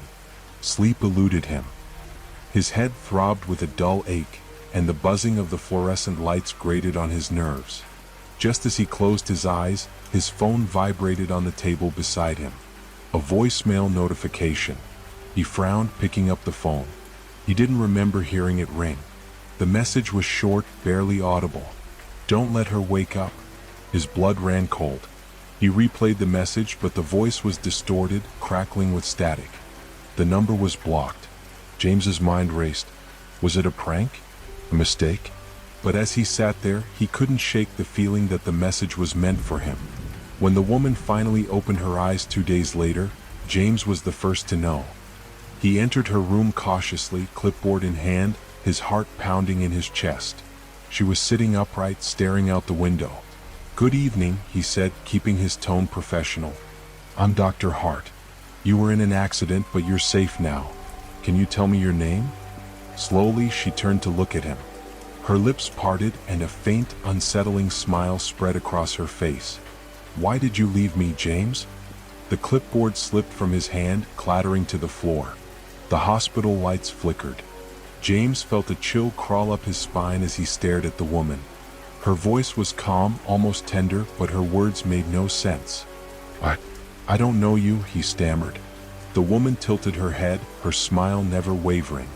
"Don't you?" James backed away, his mind racing. The woman's gaze followed him, her dark eyes seeming to pierce straight through him. He hurried out of the room, his breaths coming in shallow gasps. In the hallway, he leaned against the wall, trying to steady himself. He could hear the faint beeping of monitors and the hum of distant conversations, but everything felt distant, muted. That night, James couldn't sleep. He sat at his kitchen table, nursing a cup of coffee that had long gone cold. His apartment felt suffocatingly quiet, the shadows on the walls seeming to shift when he wasn't looking directly at them. Then came the knock. 3 sharp, deliberate raps on the front door. James's heart leapt into his throat. He glanced at the clock. It was 2:14 a.m. He lived alone, and he wasn't expecting anyone. The knock came again, louder this time. "Who's there?" he called, his voice shaking. No answer. He approached the door cautiously, peering through the peephole. The hallway was empty. Swallowing hard, he opened the door just a crack. There was nothing there, no one, nothing out of place. But as he stepped back, something caught his eye. A single Polaroid photograph lay on the floor just inside the doorframe. James picked it up with trembling hands. The image was of him, standing in the very spot where he was now, holding the photograph. James stared at the Polaroid in his trembling hands, the edges of the photograph digging into his fingertips. The image was unmistakable. It was him, standing in his doorway, holding the very picture he now clutched. His face in the photo was pale, his eyes wide with the same terror that gripped him now. The hallway outside his apartment was still empty, silent. James closed the door slowly, bolting the locks with hands that wouldn't stop shaking. He placed the photograph on the kitchen table and sat down, trying to piece together some logical explanation. Maybe it was a prank, a cruel, elaborate joke by someone who had access to his apartment. But how? And why? His phone buzzed again, making him jump. This time it wasn't a voicemail. It was a text from an unknown number. "Don't look behind you." James froze, the words on the screen burning into his mind. His breath caught in his throat as his pulse thundered in his ears. Slowly, almost unwillingly, his eyes flicked up to the darkened window across from him. The faint reflection in the glass showed him sitting at the table, alone. He exhaled shakily, relief flooding him, until he noticed the shadow. It wasn't his. The dark shape hovered just behind him, faint but undeniable, its outline jagged and shifting, like smoke struggling to take form. James whipped around in his chair, but the room was empty. The air felt heavier, colder. His chest tightened as a faint sound reached his ears, soft, raspy breathing, coming from nowhere and everywhere at once. He stood abruptly, the chair scraping loudly against the floor, and grabbed the photograph again. Flipping it over, he saw something scrawled on the back in shaky, uneven handwriting. "It's your fault." James couldn't stay in the apartment. Not tonight. He grabbed his coat and keys, leaving the Polaroid on the table as he bolted out the door. The drive to the hospital was a blur. He told himself he was just being paranoid, that exhaustion was playing tricks on his mind. But the hospital, usually a sanctuary of order and routine, felt different tonight. The air was colder, the halls quieter than they should have been. The fluorescent lights seemed dimmer, casting long, distorted shadows on the floor. As he walked through the corridors, he passed Nurse Amelia at the desk. She looked up, startled. "Dr. Hart? I thought you went home hours ago." "I did," he replied, his voice strained. "I just couldn't sleep. Thought I'd check on our patient." Amelia hesitated, then nodded. "She's in room 313. Still stable, but what?" "She keeps asking for you," Amelia said, lowering her voice.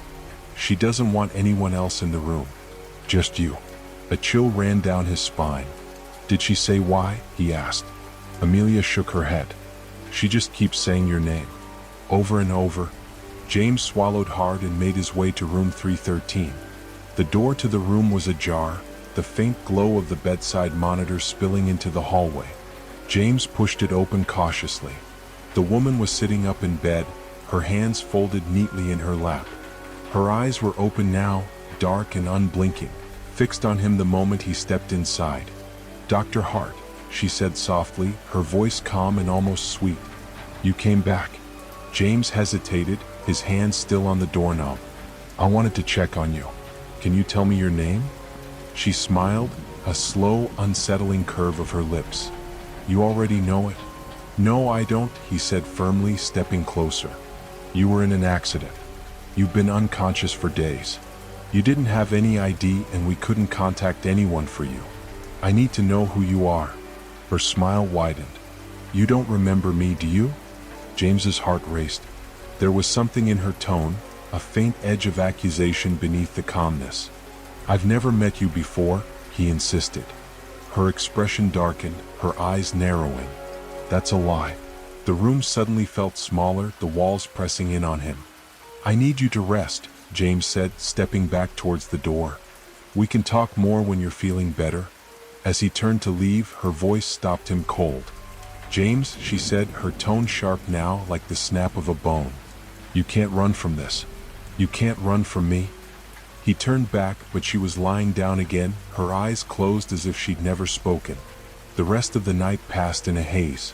James buried himself in paperwork and patient charts, anything to keep his mind occupied. But the hospital seemed to conspire against him. Doors creaked open on their own.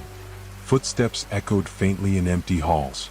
And every so often, he'd catch a fleeting glimpse of a dark figure at the edge of his vision, only for it to vanish when he turned to look.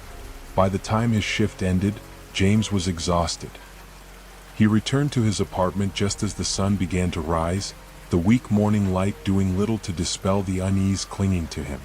As he stepped inside, his stomach dropped. The Polaroid was no longer on the table. In its place was another photograph, propped up neatly against his coffee mug. This one showed him again, but now he was sitting at his desk in the hospital, staring blankly at a patient chart. Standing behind him in the photo was the woman from room 313, her face twisted into a grin too wide, too unnatural. Scrawled across the bottom of the photo in the same jagged handwriting were the words, "You can't save her."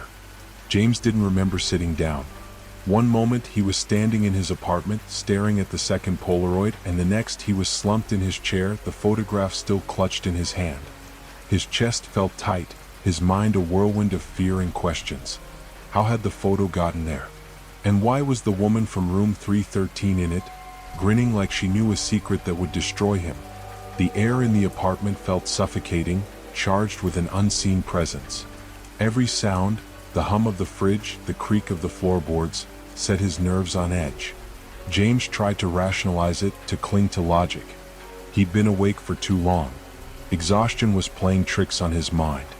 But as he turned the Polaroid over, his breath caught. On the back, in the same erratic handwriting, was another message. "She's waiting." James couldn't stay in the apartment any longer. The walls felt like they were closing in, the shadows pressing closer with every passing second.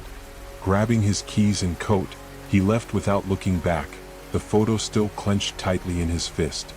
The drive to the hospital was eerily quiet. The streets were empty, the world bathed in the pale, gray light of early morning. But the silence wasn't comforting, it was oppressive, like the city itself was holding its breath. When James arrived at the hospital, it was strangely deserted. The usual bustle of nurses, doctors, and patients was absent. The halls were dimly lit, the fluorescent lights flickering as he made his way to room 313. The door was ajar again. James hesitated, his hand hovering over the doorknob. The faint beeping of the heart monitor reached his ears, steady and rhythmic. He pushed the door open slowly, bracing himself for what he might find. The woman was sitting up in bed, her head tilted slightly as she stared at him. Her dark hair hung loose around her face, and her eyes were wide, unblinking. "Good morning, Dr. Hart," she said, her voice soft but laden with something that made his skin crawl. "I need answers," James said, stepping into the room. His voice was firm, but his hands trembled. "Who are you? Why are you in those photos? What do you want from me?" The woman smiled, the same unsettling grin from the Polaroid. "I told you already. You know who I am." "No," James snapped, his frustration bubbling over. "I don't know you. I've never seen you before." Her smile faltered, and for a moment her expression was one of pure, raw anger. But it was gone as quickly as it came, replaced by a calmness that was even more terrifying. "Do you really believe that?" she asked, her voice dripping with mockery. James opened his mouth to reply, but the words caught in his throat as the room suddenly grew colder. His breath fogged in the air, and the faint smell of earth and decay filled his nostrils. The woman's gaze bore into him, her eyes impossibly dark. "You can't save me, James. You couldn't save her either." The room began to spin, the walls warping and twisting as if they were alive. James stumbled back, clutching the edge of the bed for support. "Save who?" he demanded, his voice shaking. "What are you talking about?" The woman leaned forward, her face inches from his. "You don't remember her?" she whispered. "How convenient." Suddenly, James was no longer in the hospital room. He stood in the middle of a forest, the air thick with the scent of pine and damp earth. The world around him was shrouded in mist, the trees looming like silent sentinels. "Where?" James whispered, turning in circles. A soft laugh echoed through the trees, faint and haunting. "You've been here before, James," the woman's voice said, though she was nowhere to be seen. "This is where it happened." "What happened?" James shouted, his voice barely carrying through the oppressive fog. Another laugh, closer this time. "You're good at forgetting, aren't you? But you can't bury the past forever." James's heart raced as he stumbled through the forest, the fog growing thicker with every step. Shadows moved at the edge of his vision, shapes that didn't belong to the trees. Then he saw it, a small clearing up ahead, illuminated by an eerie, pale light. In the center of the clearing stood a woman. She was turned away from him, her figure obscured by the mist. Her hair was long and dark, her dress tattered and stained with mud. "Who are you?" James called, his voice cracking. The woman didn't move. James took a hesitant step forward, then another. The fog seemed to part for him, drawing him closer to the figure. "Who are you?" he repeated, his tone desperate. This time she turned. It wasn't the woman from room 313. It was someone else, someone James recognized immediately. "No," he whispered, his knees buckling. "It can't be." The woman stepped closer, her face pale and streaked with tears. "You left me, James," she said, her voice trembling. "You promised you'd save me." The world around him dissolved into chaos. The fog closed in, the shadows swirling and laughing as James fell to his knees, clutching his head. "I don't understand," he screamed. The laughter stopped, replaced by a deafening silence. When James looked up, he was back in the hospital room. The woman from room 313 was lying in bed again, her eyes closed. The monitors beeped steadily as if nothing had happened. But James knew it had. On the bedside table was another Polaroid. This one showed the clearing in the forest, with James standing in the center, surrounded by shadows. On the back, in the same jagged handwriting, were the words, "You can't hide forever." James staggered out of room 313, his mind racing and his chest heaving. The hospital's sterile hallway felt foreign, warped.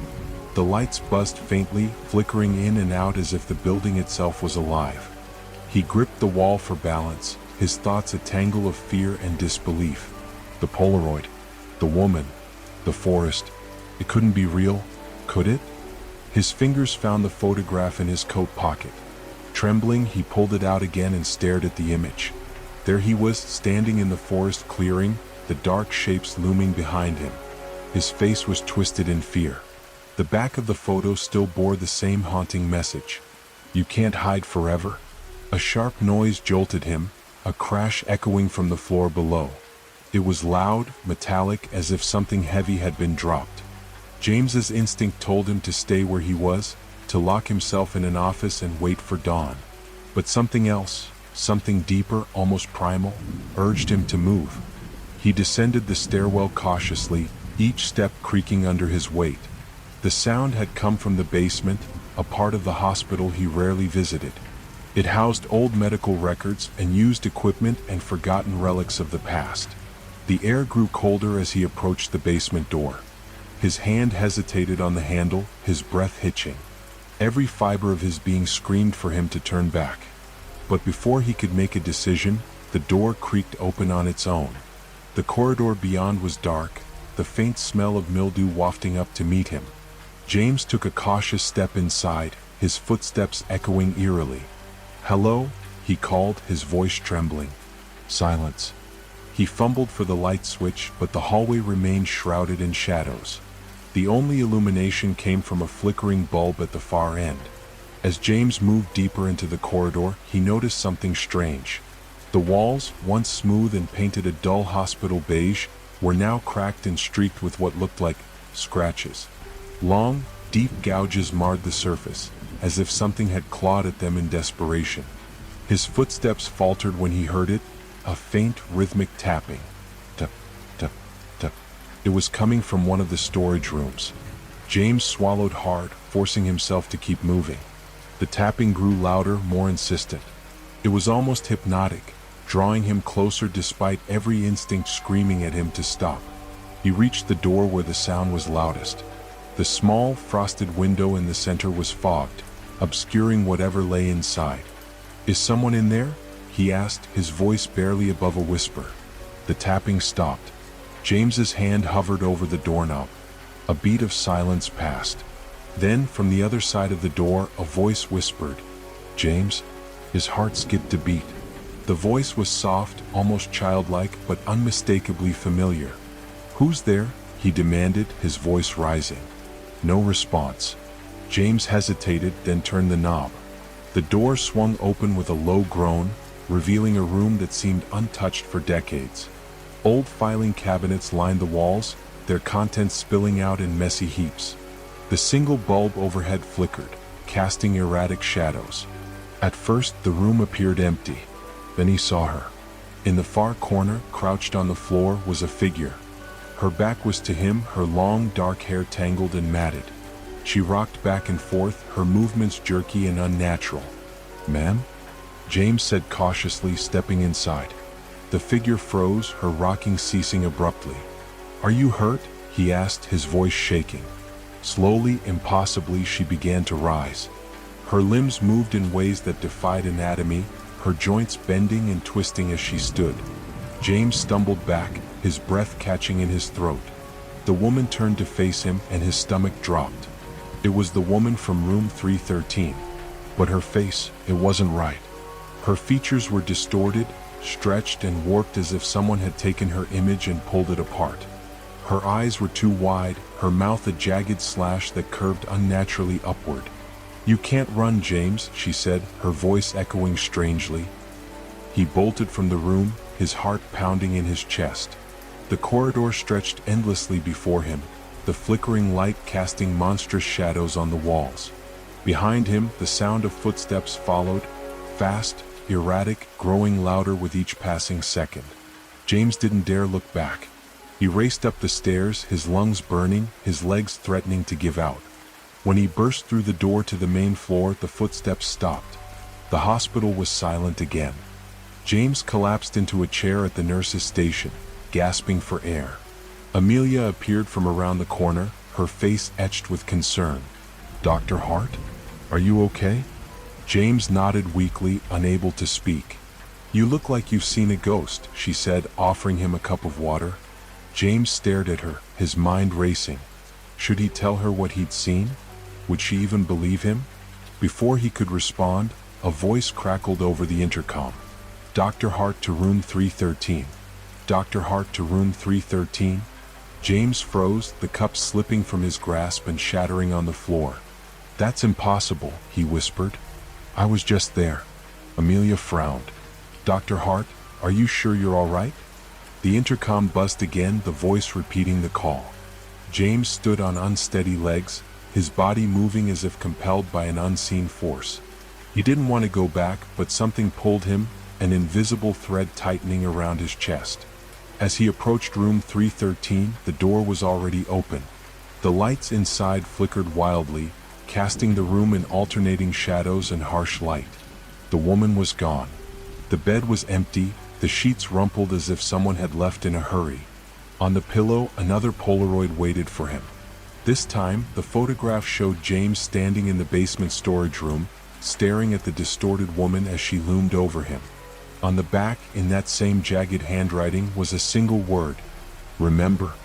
James stared at the Polaroid, his breath coming in shallow, uneven gasps. His own terrified face stared back at him from the glossy surface, captured in that hellish moment in the basement. "Remember." The word on the back felt like a command, an order carved into his very soul. But remember what? A cold shiver ran down his spine as he realized something terrifying. The events in the photograph had only happened minutes ago, yet here it was in his hands as if mocking him. His thoughts were interrupted by the faint sound of laughter echoing through the empty hospital corridors. It was light, childlike, yet carried a sinister edge that made his blood run cold. "James?" The voice again, soft and teasing, drifting through the air like smoke. "Who are you?" James shouted, his voice breaking. The laughter grew louder, closer. It seemed to come from everywhere and nowhere all at once. James turned on his heel and ran, his shoes squeaking against the polished floor.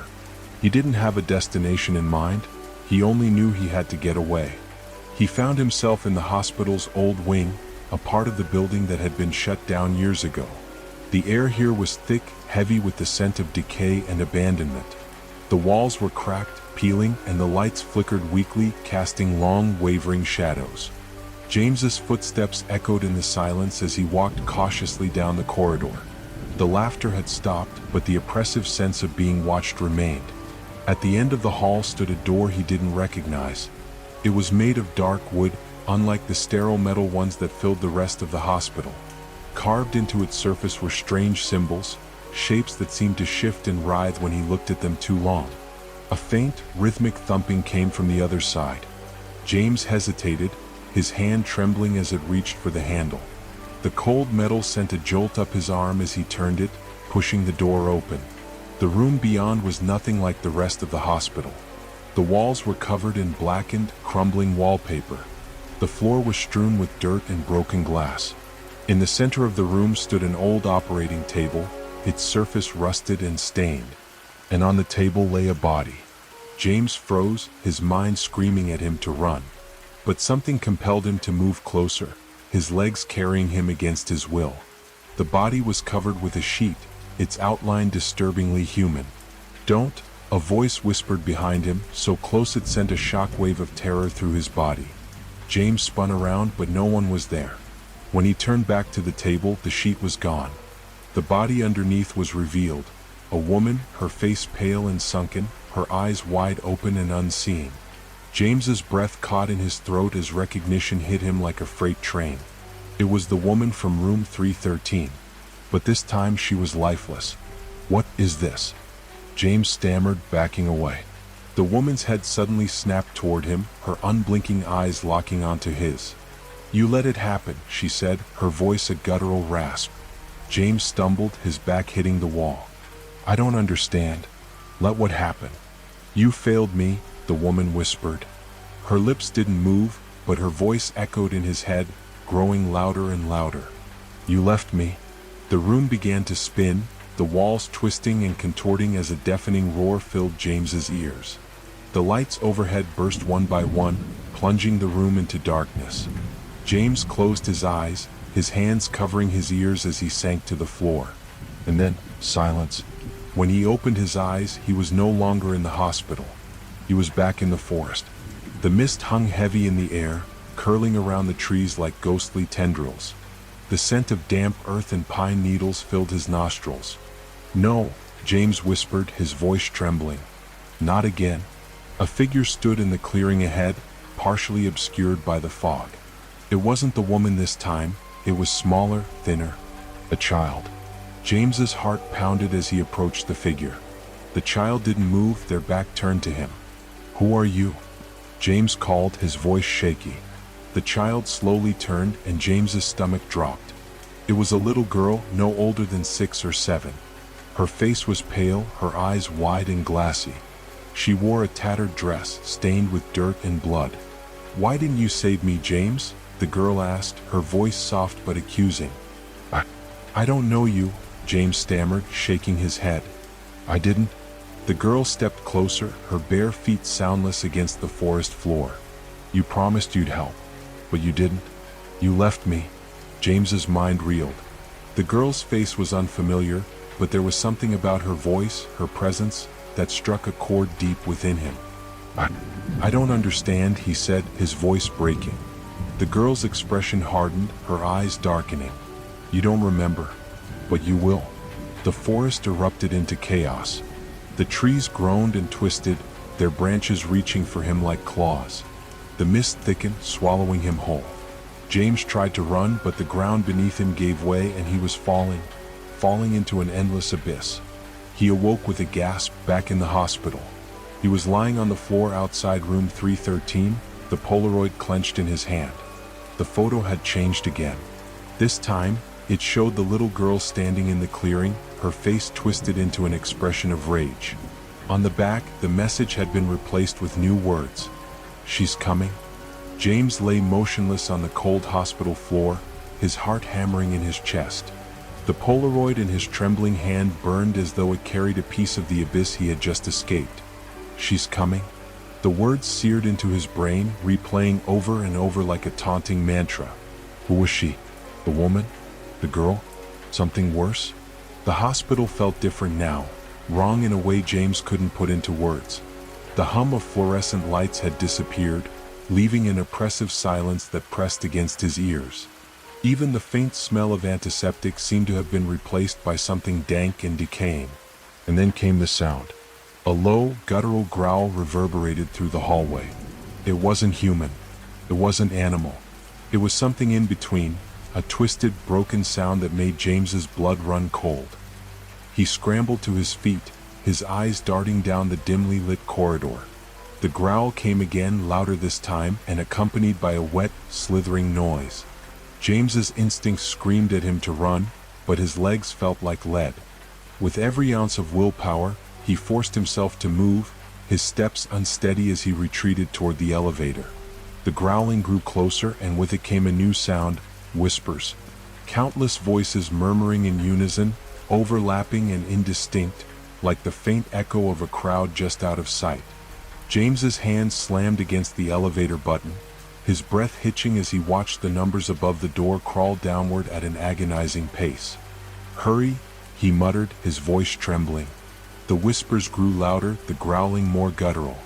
James turned, his eyes widening as a shadow began to spill across the far end of the hallway. It moved unnaturally, twisting and writhing like ink in water. The elevator dinged and the doors slid open. James stumbled inside, frantically pressing the button for the lobby. As the doors began to close, the shadow surged forward, faster than he thought possible. Just before the doors sealed shut, James caught a glimpse of something within the darkness, a pair of glowing red eyes staring directly at him. The elevator shuddered as it descended, the flickering light overhead casting eerie shadows on the walls. James leaned against the back of the cab, his chest heaving. His reprieve was short-lived. The elevator jerked to a stop, the lights going out entirely. James was plunged into darkness. "No, no, no," he whispered, his hands fumbling for his phone. The tiny screen cast a faint glow, illuminating the cramped space around him. The elevator began to move again, but not downward, upward. James's stomach churned as the elevator climbed past the lobby, past the upper floors, into territory that shouldn't exist. The numbers on the panel flashed erratically, cycling through symbols and glyphs that made no sense. Then it stopped. The doors opened with a metallic groan, revealing a corridor James had never seen before. The walls were made of cracked stone, oozing with dark, viscous liquid that dripped onto the floor. The air was heavy with the scent of damp earth and iron. The flickering torches lining the walls cast eerie, shifting shadows. And at the end of the corridor stood a door. James hesitated, every instinct screaming at him to stay in the elevator. But as he turned to press the closed doors button, he saw it, a hand, pale and skeletal, reaching toward him from the corner of the cab. He bolted into the corridor, the elevator doors slamming shut behind him. The door at the end of the hall seemed to call to him, an invisible force pulling him closer. As James approached, he noticed something carved into the wood, a symbol. It was the same symbol from the dark wooden door he'd seen earlier, the one that shifted and writhed when he looked too long. His hand trembled as he reached for the handle. The metal was cold against his skin, sending a shiver up his arm. The door creaked open, revealing a room bathed in an otherworldly glow. In the center stood the operating table, the same one from before. But now it was surrounded by figures, shadowy, indistinct forms that seemed to flicker in and out of existence. The woman from room 313 lay on the table, her lifeless eyes staring up at the ceiling. The little girl stood beside her, her expression cold and unreadable. "Do you remember now, James?" the girl asked, her voice echoing strangely. "Remember what?" James demanded, his voice rising. The shadows began to shift, closing in around him. They whispered his name, their voices a sinister cacophony. The little girl stepped closer, her glassy eyes locking onto his. "You promised to help. You promised to save us. But you didn't?" James shook his head, his thoughts a chaotic jumble. "I don't know what you're talking about." The girl tilted her head, her expression almost pitying. "You will?" She reached out, her tiny hand pressing against his chest. James was overwhelmed by a flood of memories, not his own, but hers. He saw a hospital room, the walls stained with blood. He saw doctors and nurses rushing around, their faces pale with fear. And he saw himself. He was standing over the woman from room 313, his hands trembling as he held a scalpel. The little girl lay on a gurney nearby, her eyes wide with terror. "You can save her," a voice whispered in his mind. But he hadn't. James felt the crushing weight of his failure, the guilt that had been buried deep within his subconscious. He had been too late, too afraid, too weak. The vision ended as abruptly as it had begun. James fell to his knees, gasping for air. The little girl stood over him, her expression now unreadable. "You left us," she said, her voice soft but piercing. I didn't mean to," James stammered, tears streaming down his face. The shadows surged forward, their whispers rising to a deafening roar. James tried to scream, but his voice was swallowed by the darkness. When he opened his eyes, he was back in the hospital corridor, the Polaroid clutched in his hand. This time, the photo showed the little girl and the woman standing together, their faces obscured by shadow. On the back was a single word: run. James stared at the Polaroid, his hands trembling. The word run burned into his mind like a brand. Every fiber of his being screamed at him to leave, to escape this cursed place. But where could he go? The hospital, once his refuge, had turned into a living nightmare, its walls pulsing with a malevolent energy he could almost feel on his skin. The air grew heavier, thick with the scent of decay. James struggled to breathe as an unnatural silence settled over the corridor. No hum of electricity, no distant chatter, not even the faint shuffle of his own footsteps. Then a whisper. "James?" It was faint, almost drowned by the silence, but unmistakably close. He whipped around, the Polaroid slipping from his grasp. The hallway stretched endlessly in both directions, bathed in flickering, sickly yellow light. And then he saw her, the little girl. She stood at the far end of the corridor, her dress torn and blood-stained, her face a pale mask of grief and rage. She raised an arm, pointing directly at him. "You can't run," she said, her voice devoid of emotion. James stumbled backward, his mind racing. "What do you want from me?" "You know what you did," she replied, taking a step closer. The light around her seemed to dim, as though her very presence consumed it. "It's time you faced it." James turned and bolted, his feet pounding against the floor. The corridor seemed to stretch endlessly before him, the walls closing in, suffocating. The whispers followed him, growing louder, angrier. "You left us. You abandoned us. You let it happen." His heart threatened to burst as he reached a set of double doors. Without thinking, he threw them open and stumbled inside. The room was vast, impossibly large, its walls hidden in shadow. The floor was cold and wet, the air reeking of iron and rot. In the center stood the operating table. The woman from room 313 lay upon it, her lifeless eyes staring at the ceiling. Around her were dozens of figures, shrouded in darkness, their forms shifting and writhing like smoke. James froze, his breath caught in his throat. One of the figures stepped forward. It was the little girl. "Do you remember now?" she asked, her voice echoing in the cavernous space. James shook his head, tears streaming down his face. I don't know what I did." The little girl raised a hand, and the shadows began to coalesce, forming a horrifying tableau around the operating table. James watched in horror as the scene unfolded. He saw himself, younger, more confident, standing over the woman on the table. The little girl lay beside her, her tiny body convulsing. "You were supposed to save her," the girl whispered, her voice breaking. James's younger self hesitated, his hands shaking. The scalpel slipped from his grasp, clattering to the floor. Panic filled his face as alarms blared, nurses shouting orders he couldn't process. The woman flatlined. The little girl's cries grew weaker, fading into silence. And then there was nothing. The vision ended, leaving James on his knees, gasping for air. "You let us die," the little girl said, her voice filled with quiet fury. I didn't mean to," James choked out, his voice hoarse. "I didn't know what to do. I was scared." The little girl's eyes darkened, her face twisting into something monstrous. "And now you're scared again. But there's no running from this, James. You have to face it." The shadows around her surged forward, enveloping James in a suffocating darkness.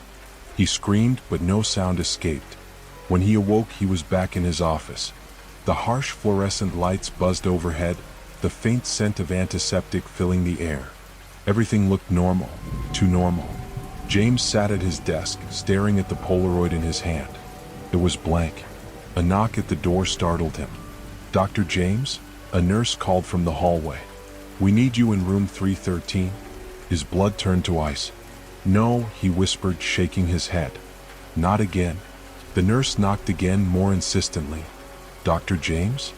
Are you okay?" James stood, his legs shaky, and approached the door. He hesitated, his hand hovering over the handle. When he opened it, the hallway was empty. The whispers began again, faint at first but growing louder with each passing second. He turned back to his office only to find it had changed. The walls were cracked and peeling, the floor stained with dark, unidentifiable substances. And on his desk lay a single Polaroid. This time it showed him. He was standing in the operating room, surrounded by shadowy figures.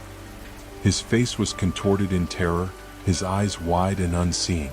On the back, the message read, "It's your turn." James screamed as the lights flickered and died, plunging the room into total darkness. The whispers erupted into a deafening roar, and from the shadows, the little girl emerged, her face now a grotesque mask of hatred and pain. She reached out, her fingers curling around his throat.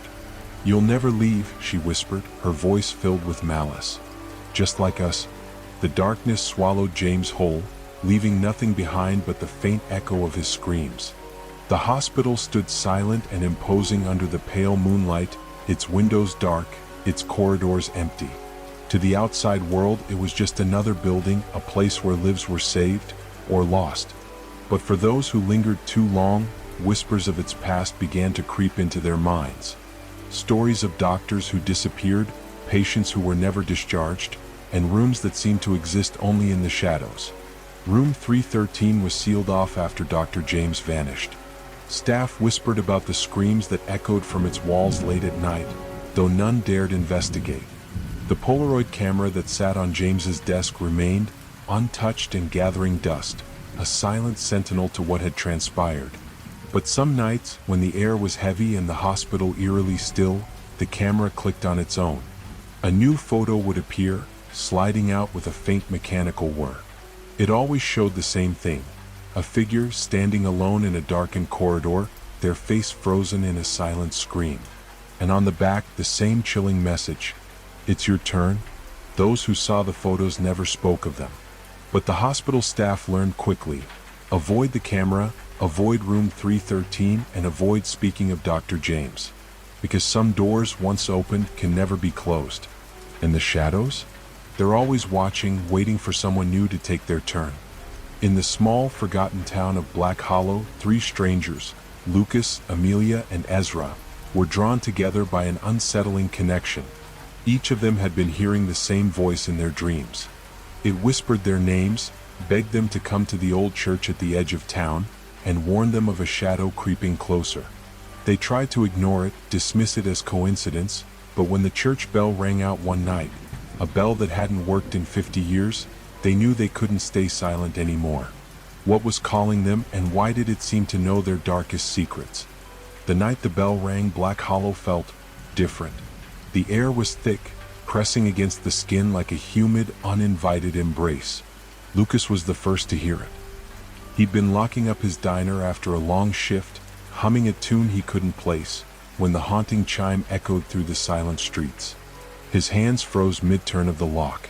The sound wasn't loud, it was hollow, as though it had traveled from somewhere far off. Yet it felt impossibly close, like it had originated inside his own chest. He stared down the main road, his heart thudding against his ribs. The church bell hadn't rung in decades. Miles away on the outskirts of town, Amelia jolted awake. The dream had come again.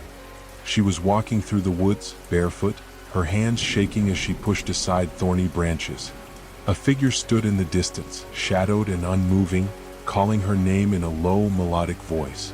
But this time the dream was different. As the voice grew louder, the sound of a bell joined it. A hollow, rhythmic chime. She shot up in bed, her pulse racing. And then she heard it, not in the dream but in the waking world. Ezra was in his garage when the first toll hit. He had been tinkering with the old radio, trying to tune in a station that didn't sound like ghosts whispering static. For weeks, strange frequencies had interrupted his favorite shows.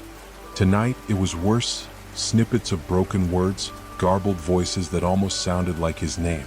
Then, just as he was about to switch it off, the bell rang.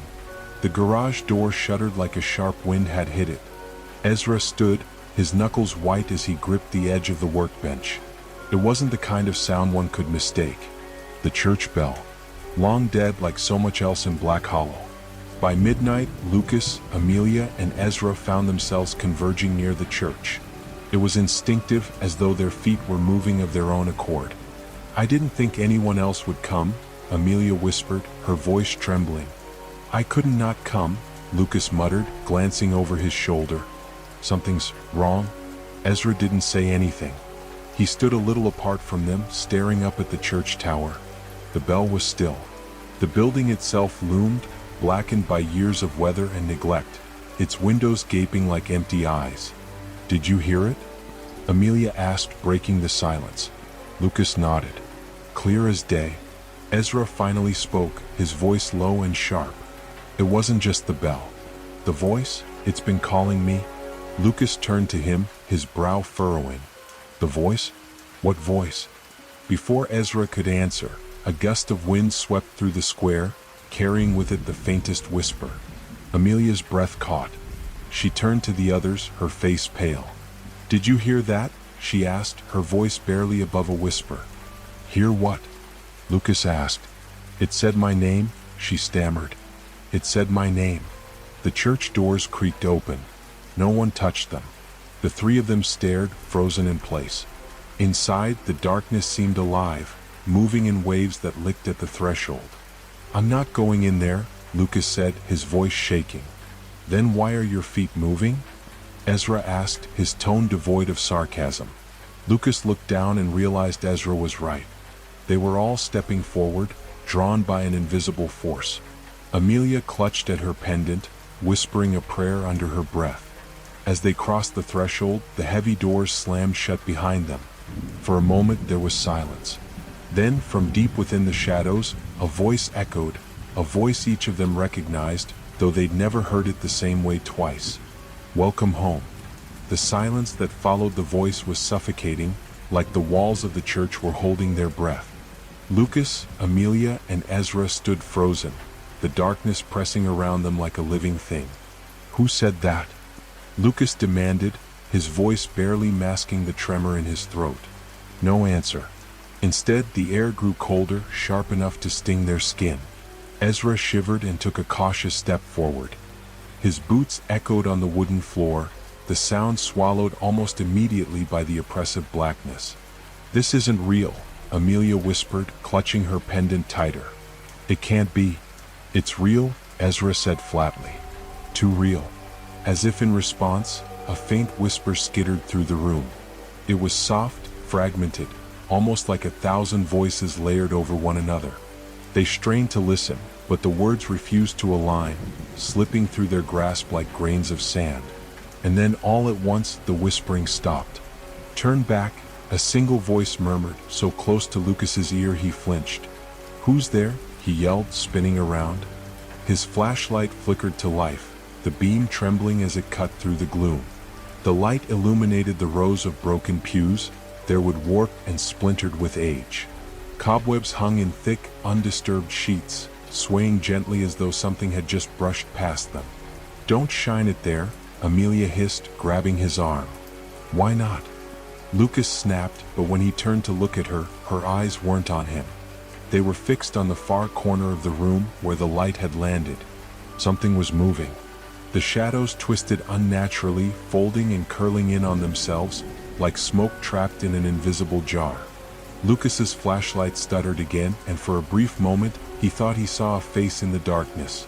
A face stretched and distorted, its mouth wide in a silent scream. "Turn it off," Amelia shrieked, her voice breaking. Lucas fumbled with the flashlight and the beam blinked out. The darkness surged forward, swallowing the corner and everything else with it. The sound of footsteps began to echo through the church. They weren't their own. Slow, deliberate, and coming closer. "Ezra?" Lucas whispered, his voice trembling. "I'm not moving," Ezra replied, his tone low and grim. Amelia was clutching both hands over her mouth, trying not to make a sound. Her eyes darted toward the altar at the far end of the church. Something about it seemed wrong.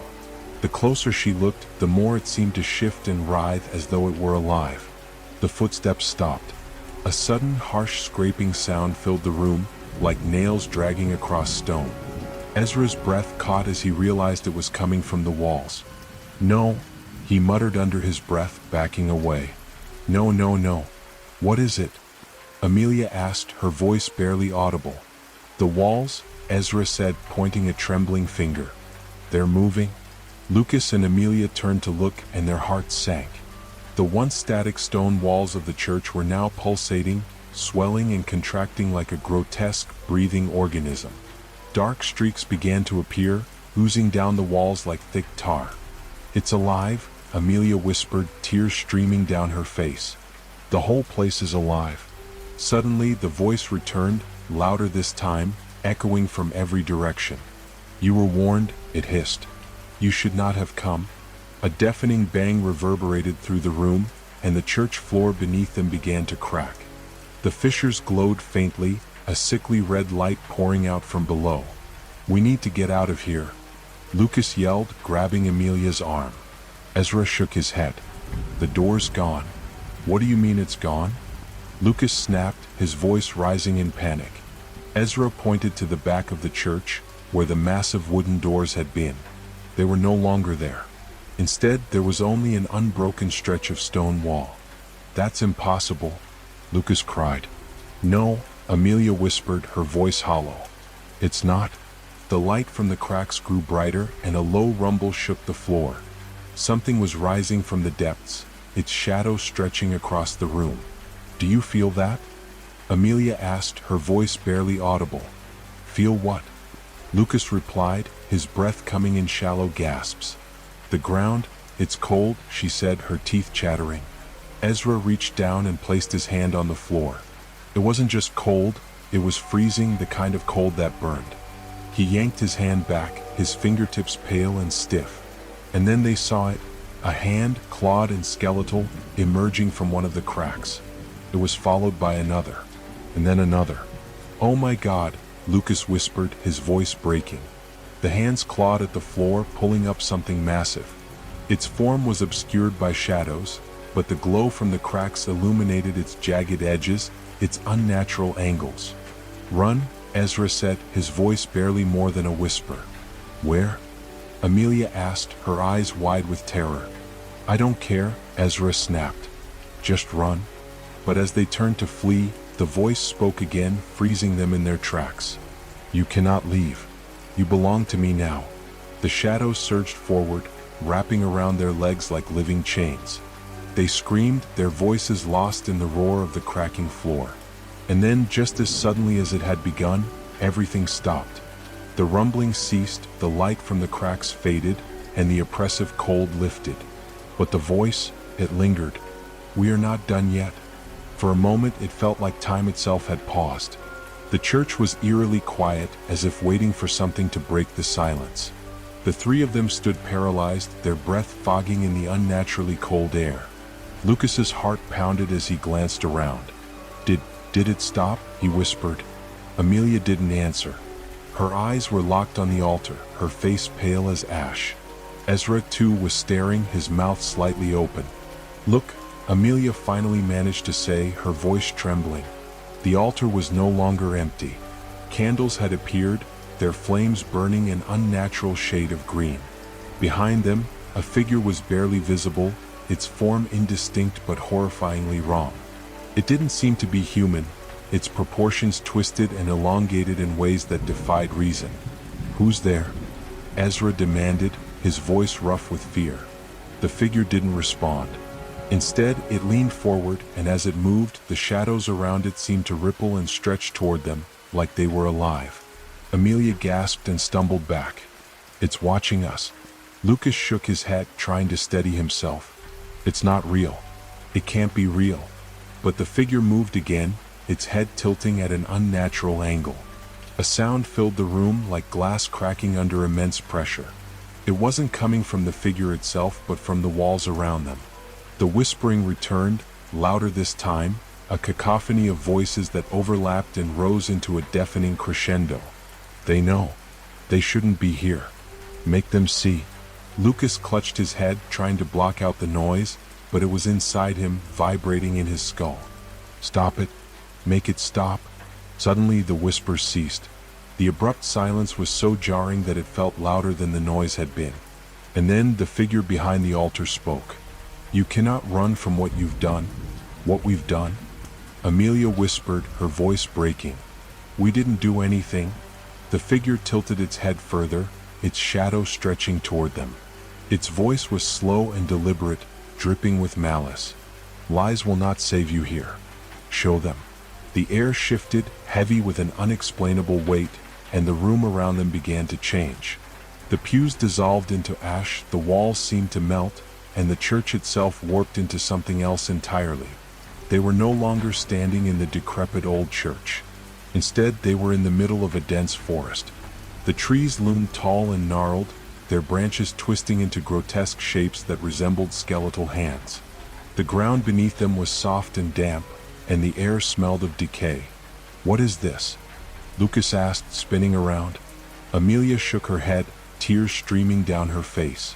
"This isn't real. It can't be." Ezra crouched, running his hand over the ground. The damp earth left a dark stain on his palm. "It's real enough."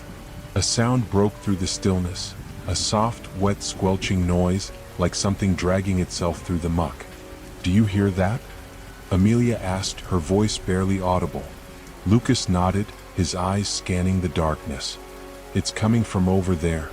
The three of them turned toward the sound, their hearts racing. Slowly, from the shadows, a figure emerged. At first, it seemed human, a man wearing a tattered coat, his head bowed. But as he stepped closer, they realized something was horribly wrong. His movements were jerky, unnatural, like a puppet on tangled strings. When he raised his head, they saw that his face was smeared with mud and blood, his eyes hollow and lifeless. He opened his mouth to speak, but instead of words, a low, guttural groan escaped. "Stay back," Ezra shouted, his voice shaking. The figure didn't stop. It staggered closer, its empty eyes fixed on them.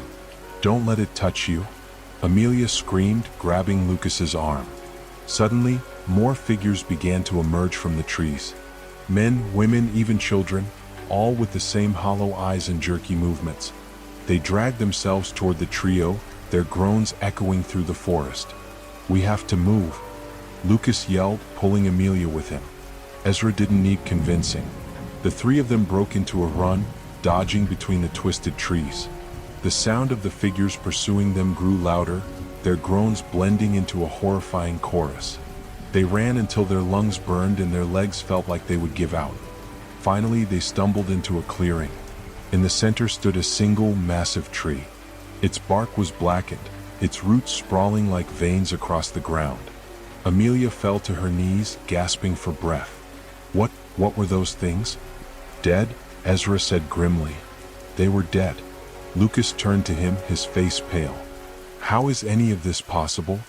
Before Ezra could answer, the ground beneath the tree began to shift. A low rumble filled the air as the roots twisted and coiled, revealing a gaping hole at the base of the tree. From the darkness of the hole, a voice emerged. "Come closer." "No," Amelia whispered, shaking her head. "We can't. We have to get out of here." But Lucas was already moving, drawn toward the hole as if in a trance. "Lucas," Ezra shouted, grabbing his arm. Lucas turned to him, his eyes wide and unfocused. "It's calling me. I have to." "No," Ezra snapped, yanking him back. The voice grew louder, more insistent. "You cannot escape the truth. Show them who you are." Suddenly, the figures from the forest burst into the clearing, their hollow eyes glowing faintly. They surrounded the trio, blocking every possible escape. "We're trapped," Amelia whispered, tears streaming down her face. And then the ground began to shake. The last thing they saw before everything went black was the massive tree splitting open, its roots twisting into the shape of a monstrous, grinning face. When consciousness returned, it came with an overwhelming sense of dread. Lucas, Amelia, and Ezra awoke on the cold, damp ground, their surroundings shrouded in impenetrable darkness.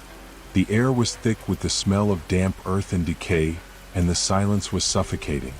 Lucas sat up first, his head pounding and his body trembling. Where are we?" His voice echoed strangely, as if they were in a vast cavern. Amelia groaned softly, clutching her head. "It's so dark. I can't see anything." Ezra's voice was grim as he reached into his pocket and fumbled for his lighter. The small flames sputtered to life, casting flickering shadows on the walls around them.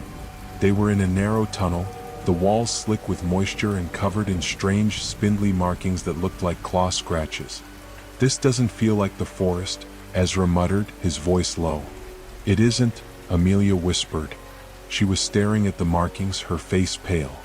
Those symbols. They're not random." Lucas moved closer, narrowing his eyes to examine the strange etchings. "What are they?"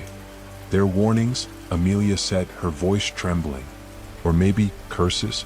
Ezra shook his head. "Whatever they are, we can't stay here. We have to find a way out." Lucas nodded, his jaw tightening. "Let's move."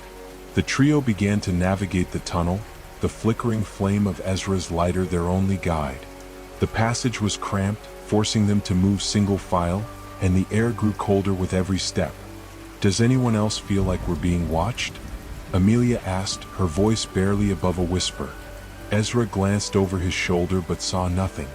"It's just your imagination," he said, though his own unease betrayed his words. But it wasn't just her imagination. The faintest sound began to follow them, a soft, rhythmic tapping, like fingernails against stone. Lucas froze, holding up a hand to silence the others. "Did you hear that?" Amelia nodded, her eyes wide. "It's coming from behind us." Ezra turned, holding up the lighter. The flame cast long, dancing shadows on the walls, but the tunnel behind them appeared empty.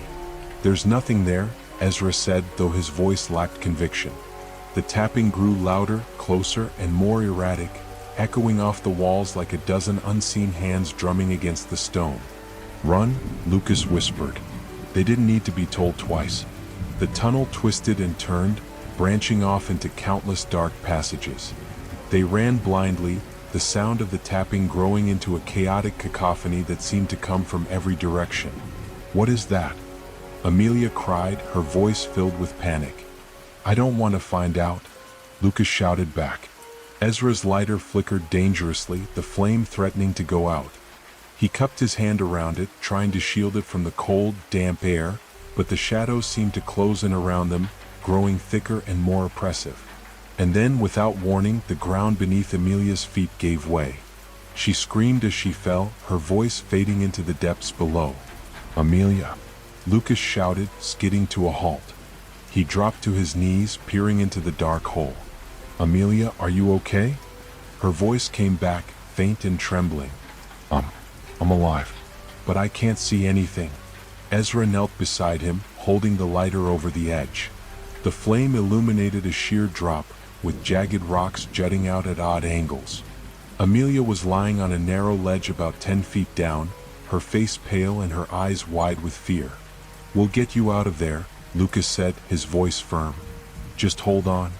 But before they could act, the tapping sound returned, louder than ever. "Lucas," Amelia whispered, her voice shaking. "They're coming." The tapping grew into a thunderous roar, and the tunnel seemed to tremble around them.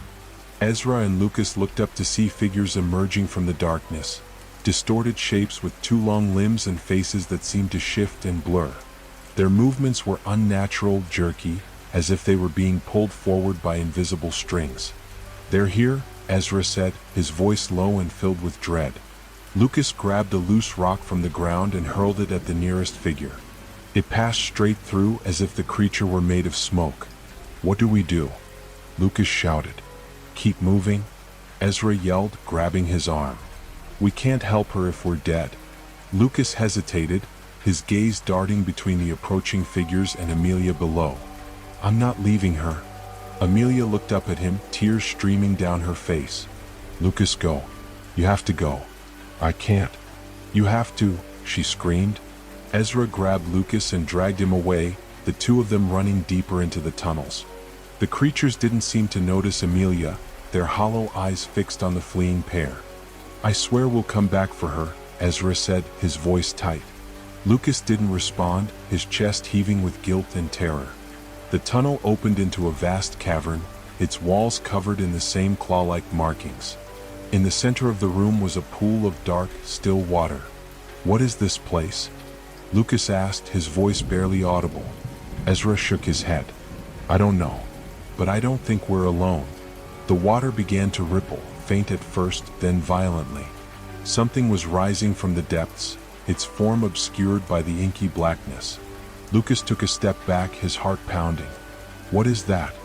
The thing emerged slowly, a massive, twisted figure with too many limbs and a face that seemed to split and reform endlessly. Its eyes were empty voids, and its mouth stretched into a grotesque grin. "You should not have come," it said, its voice reverberating through the cavern. Lucas and Ezra froze, their minds unable to comprehend the monstrosity before them. The creature raised one of its many arms, pointing at them. "You will pay for what you've taken." "What we've taken?" Ezra asked, his voice trembling. But the creature didn't answer. Instead, it lunged toward them, its movements impossibly fast. "Run!" Lucas screamed.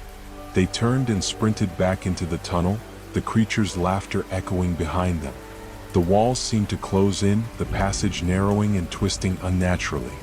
And then, just as they thought they couldn't go any farther, they stumbled into a dead end.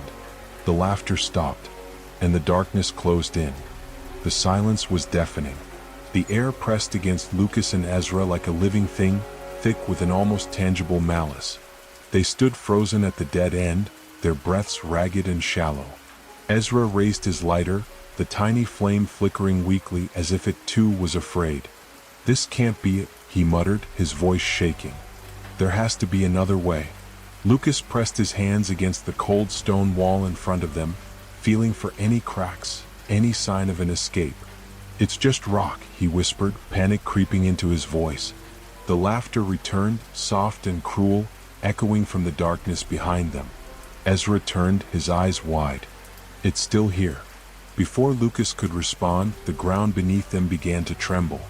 The walls around them seemed to ripple, the markings twisting and contorting as if alive.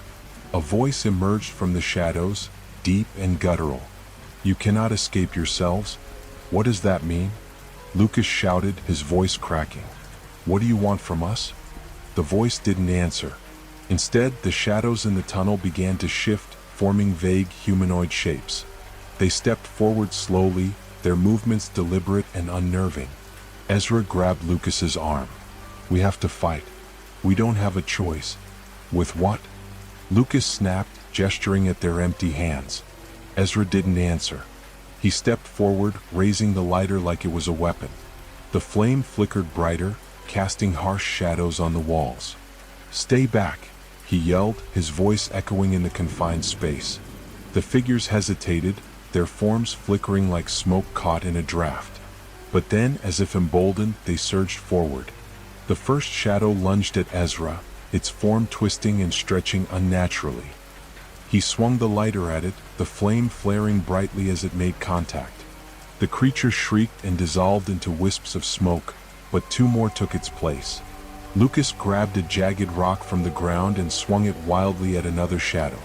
It passed through the creature harmlessly, but the force of his desperation seemed to push it back. "They're endless," Ezra shouted, his voice strained. "We can't keep this up," Lucas panted, his arms trembling.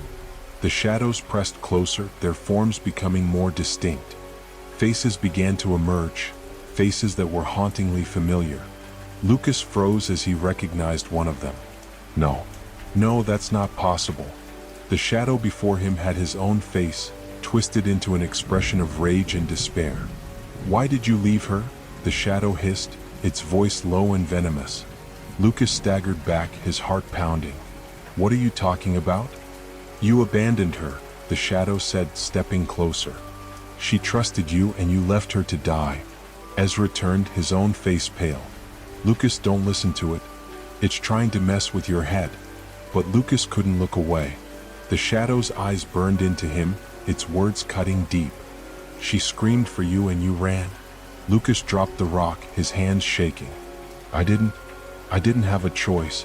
The shadow grinned, its teeth sharp and gleaming. "There's always a choice." Ezra grabbed Lucas by the shoulders, shaking him. "Snap out of it. They're not real." Lucas blinked, his vision swimming. The shadow with his face was gone, replaced by the shifting darkness. But the voices remained. "They know your secrets," one whispered. "You can't hide from what you've done," another hissed. Ezra gritted his teeth, stepping in front of Lucas. "We're not staying here. Move." He shoved Lucas toward the wall, feeling for a crack or hidden opening. His fingers brushed against something, a faint indentation in the stone. "There's something here," Ezra said, his voice tight. The shadows surged forward, their forms becoming more grotesque. Limbs stretched unnaturally, and faces melted into nightmarish masks. "Lucas, help me," Ezra shouted. Lucas snapped out of his trance and joined Ezra, pressing his weight against the indentation. The stone shifted slightly, grinding against the wall as if resisting. "Push harder," Ezra yelled, his voice rising in panic. The shadows closed in, their cold, claw-like hands reaching for them. Just as one of them grazed Ezra's shoulder, the wall gave way, revealing a narrow passage. "Go," Ezra shouted, shoving Lucas through the opening. The passage was tight and claustrophobic, the walls closing in on them as they crawled forward. The sound of the shadows pursuing them echoed behind, a relentless chorus of whispers and hisses.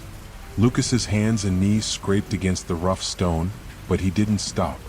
"Where does this even lead?" he asked, his voice strained. Ezra didn't answer. He was focused on the faint light at the end of the tunnel. It was weak and flickering, but it was the only sign of hope they had. As they crawled closer, the light grew brighter, illuminating the passage in an eerie glow. Finally, they emerged into another cavern. This one was larger, its walls lined with what looked like old, rusted cages. Inside each cage was a figure, hunched and motionless. "What is this place?" Lucas whispered, his voice filled with horror.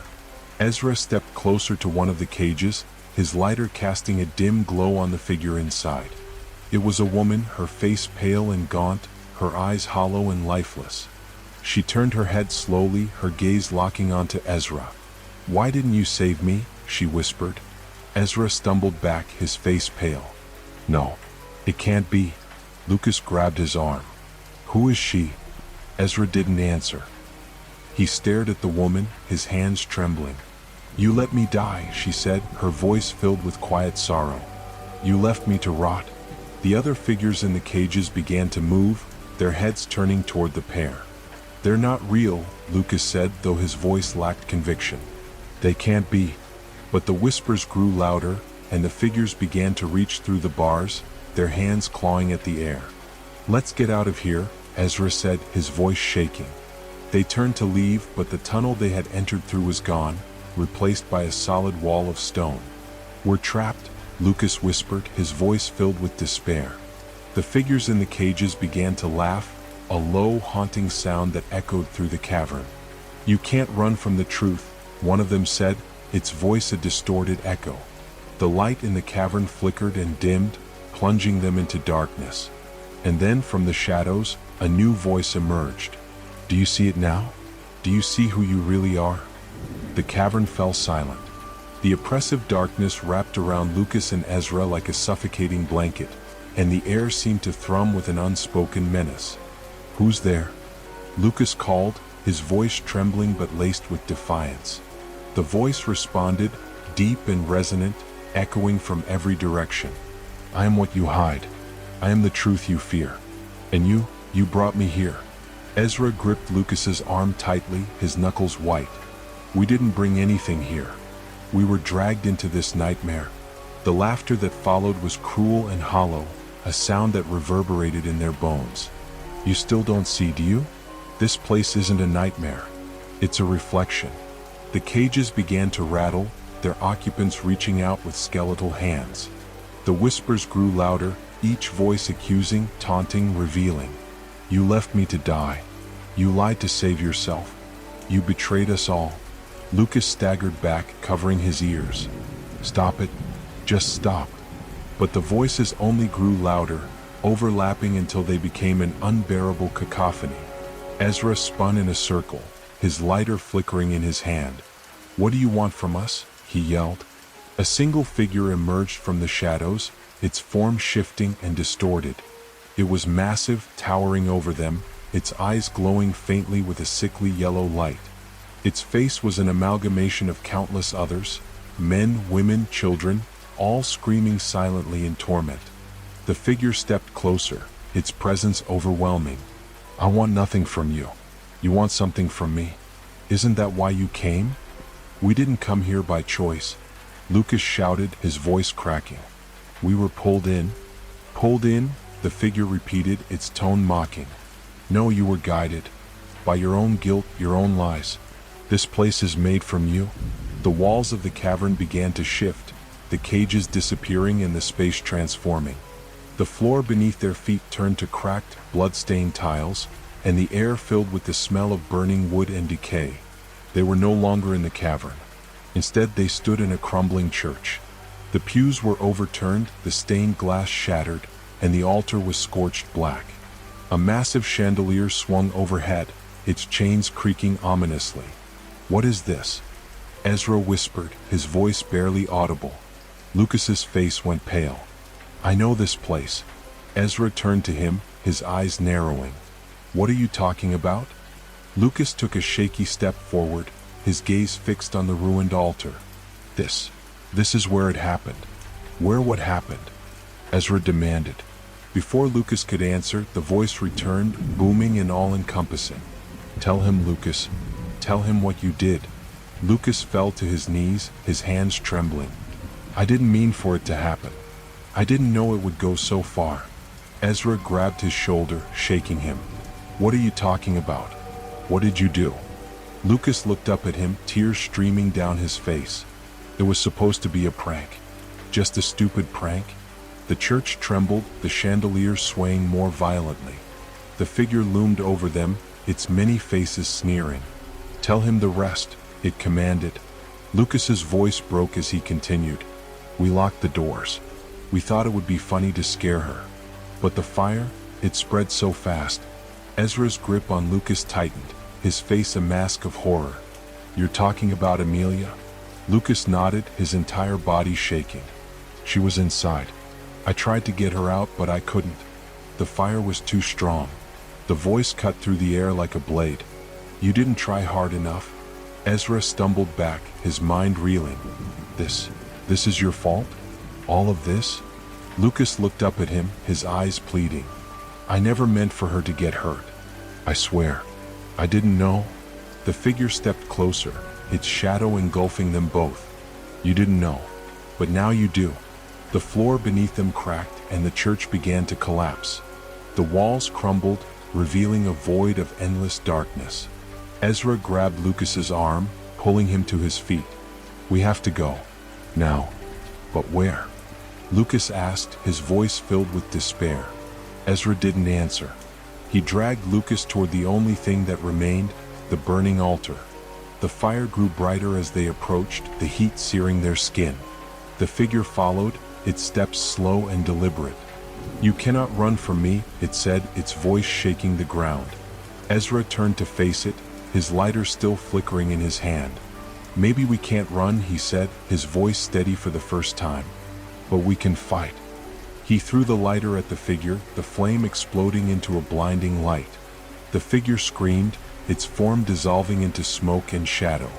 Lucas shielded his eyes, the heat and light overwhelming. What did you do? Ezra didn't answer. He grabbed Lucas and pulled him through the fire, the world around them disintegrating into ash. When they awoke, they were lying on the forest floor, the morning sun filtering through the trees. Lucas sat up, his body aching. Are we back? Ezra nodded slowly, his gaze fixed on the horizon. I think so. They sat in silence for a long moment, the weight of what they had experienced pressing down on them. Lucas finally spoke, his voice barely above a whisper. Do you think it's really over? Ezra didn't answer. He stood and began to walk away, his expression unreadable.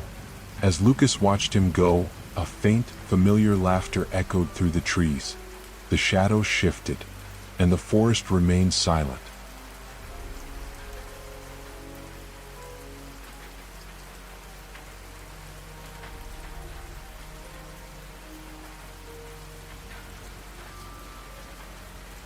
Amelia and Luna were used to the creaks and groans of their old house.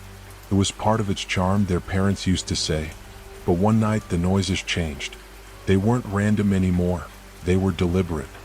Footsteps in the attic when no one was up there. whispering through the vents, though the house was empty. At first they laughed it off. Then the messages started, scratched into the walls, impossible to ignore. Something wanted them to leave. But what happens when leaving is the one thing it won't let you do? Amelia and Luna are about to find out, and so are you.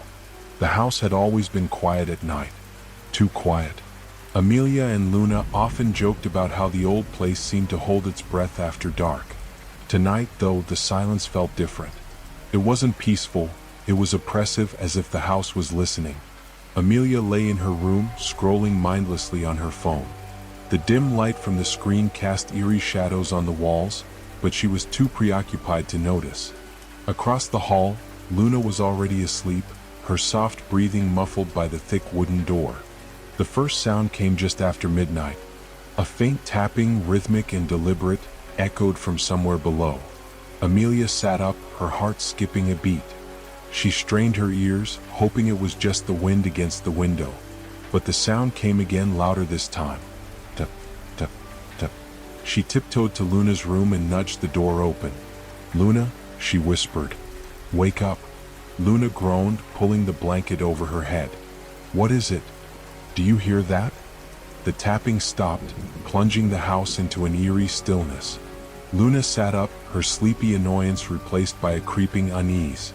"No, what did you hear?" "Someone's downstairs," Amelia whispered. Luna's eyes widened. "Are you sure?" As if in response, the tapping started again. But this time it wasn't coming from downstairs, it was coming from the walls. The girls huddled together at the top of the staircase, their flashlights slicing through the darkness. Every step felt like a gamble, the wooden floorboards creaking beneath their weight. The kitchen was empty, as was the living room. Nothing seemed out of place, yet the tapping continued, moving now as if it were circling them. "It's coming from the vent," Luna said, her voice trembling. Amelia bent down to listen, her ear inches from the cold metal grate.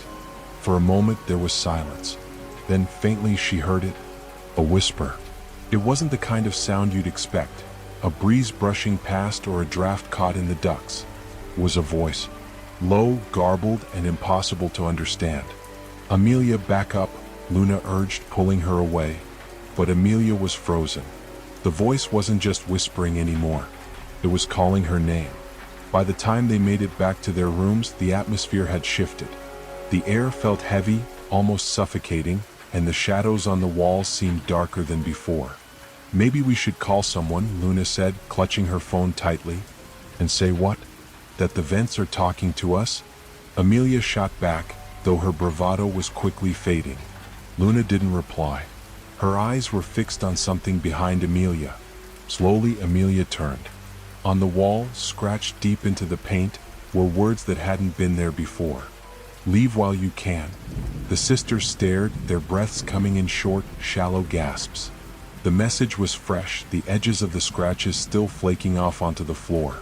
Who did this?" Luna stammered, her voice barely above a whisper. Before Amelia could answer, the lights flickered and went out. Darkness enveloped the house, pressing in from every corner. The girls fumbled for their flashlights, their shaky beams revealing nothing but empty space. A sudden crash echoed from the attic above them. It wasn't the kind of sound a falling box would make. It was heavier, angrier, almost like something had been thrown. Amelia grabbed Luna's hand. "We have to check it out." "Are you insane?" Luna hissed. "If we don't, we'll never sleep again. Come on." The attic stairs groaned under their weight as they climbed, each step louder than the last.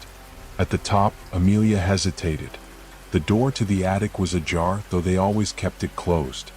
The flashlight beams danced across the cluttered space, revealing nothing unusual at first. But as they moved deeper, the light caught something on the far wall. A mirror. It was old and ornate, its surface covered in a thin layer of dust. But what made them stop was the reflection. In the glass, behind their own pale faces, was a figure. It stood still, its head tilted unnaturally to one side. Its eyes, if they were eyes, seemed to glisten in the dim light. Amelia gasped and spun around, but the attic was empty. When she turned back to the mirror, the figure was gone. "Let's go," Luna whispered, her voice shaking. Neither of them argued.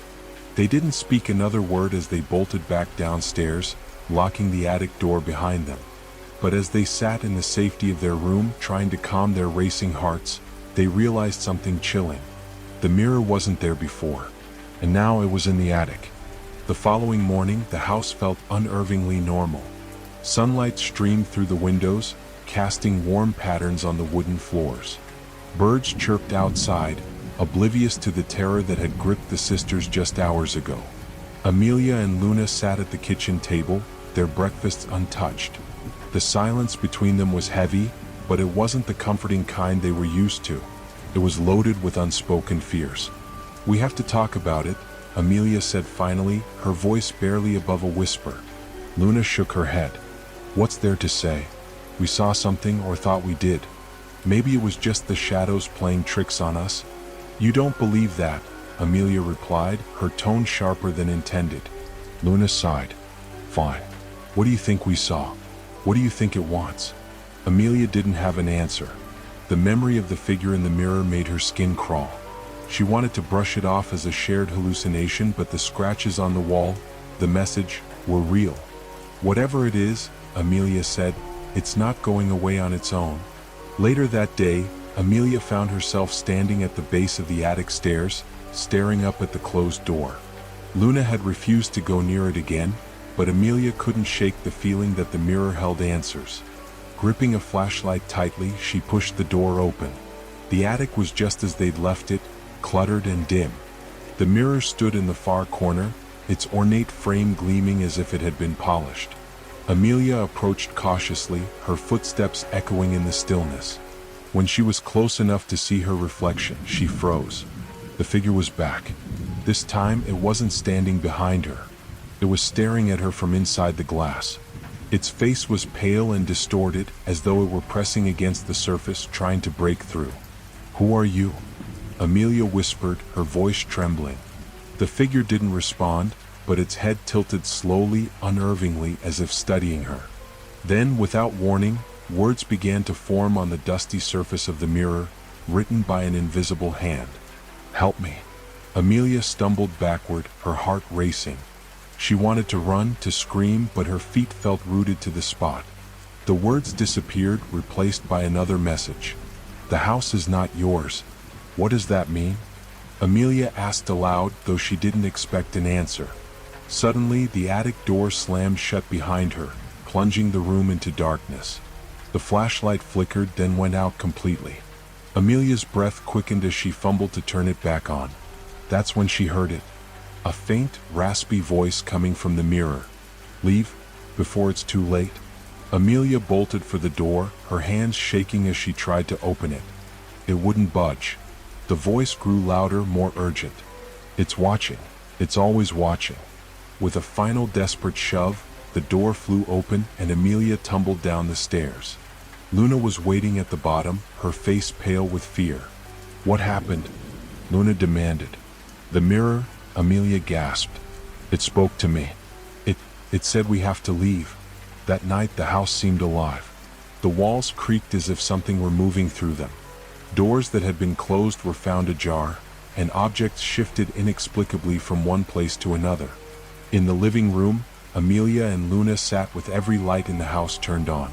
Neither of them dared to speak about the mirror again, but they couldn't ignore the growing sense that they weren't alone. Just past midnight, Luna's phone buzzed.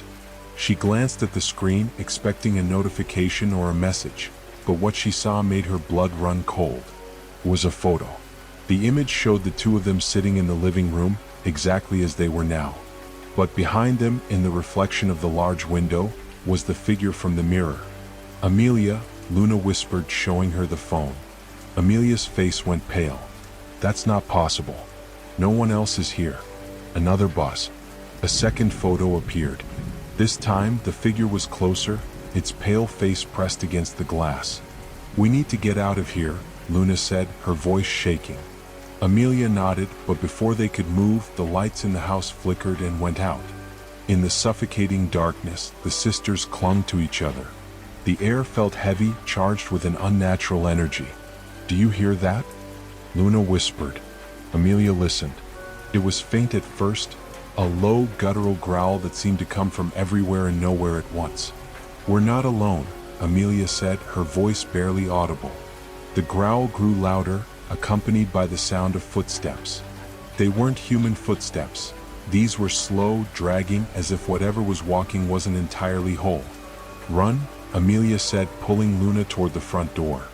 But the moment they reached it, the door slammed shut, the force rattling the entire house. The growl turned into a deafening roar, and the walls seemed to close in around them. In the chaos, Amelia glanced up the staircase.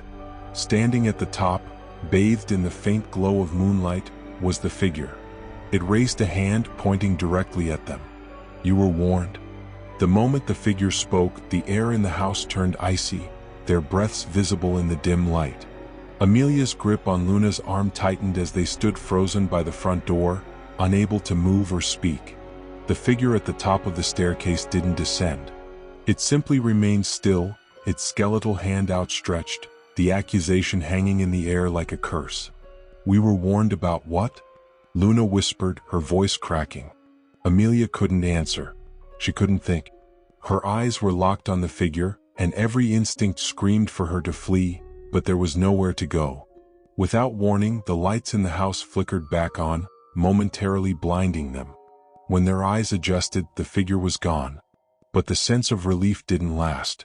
The sisters retreated to the kitchen, the only room that felt remotely safe. Luna locked the door and slid a chair under the handle for good measure.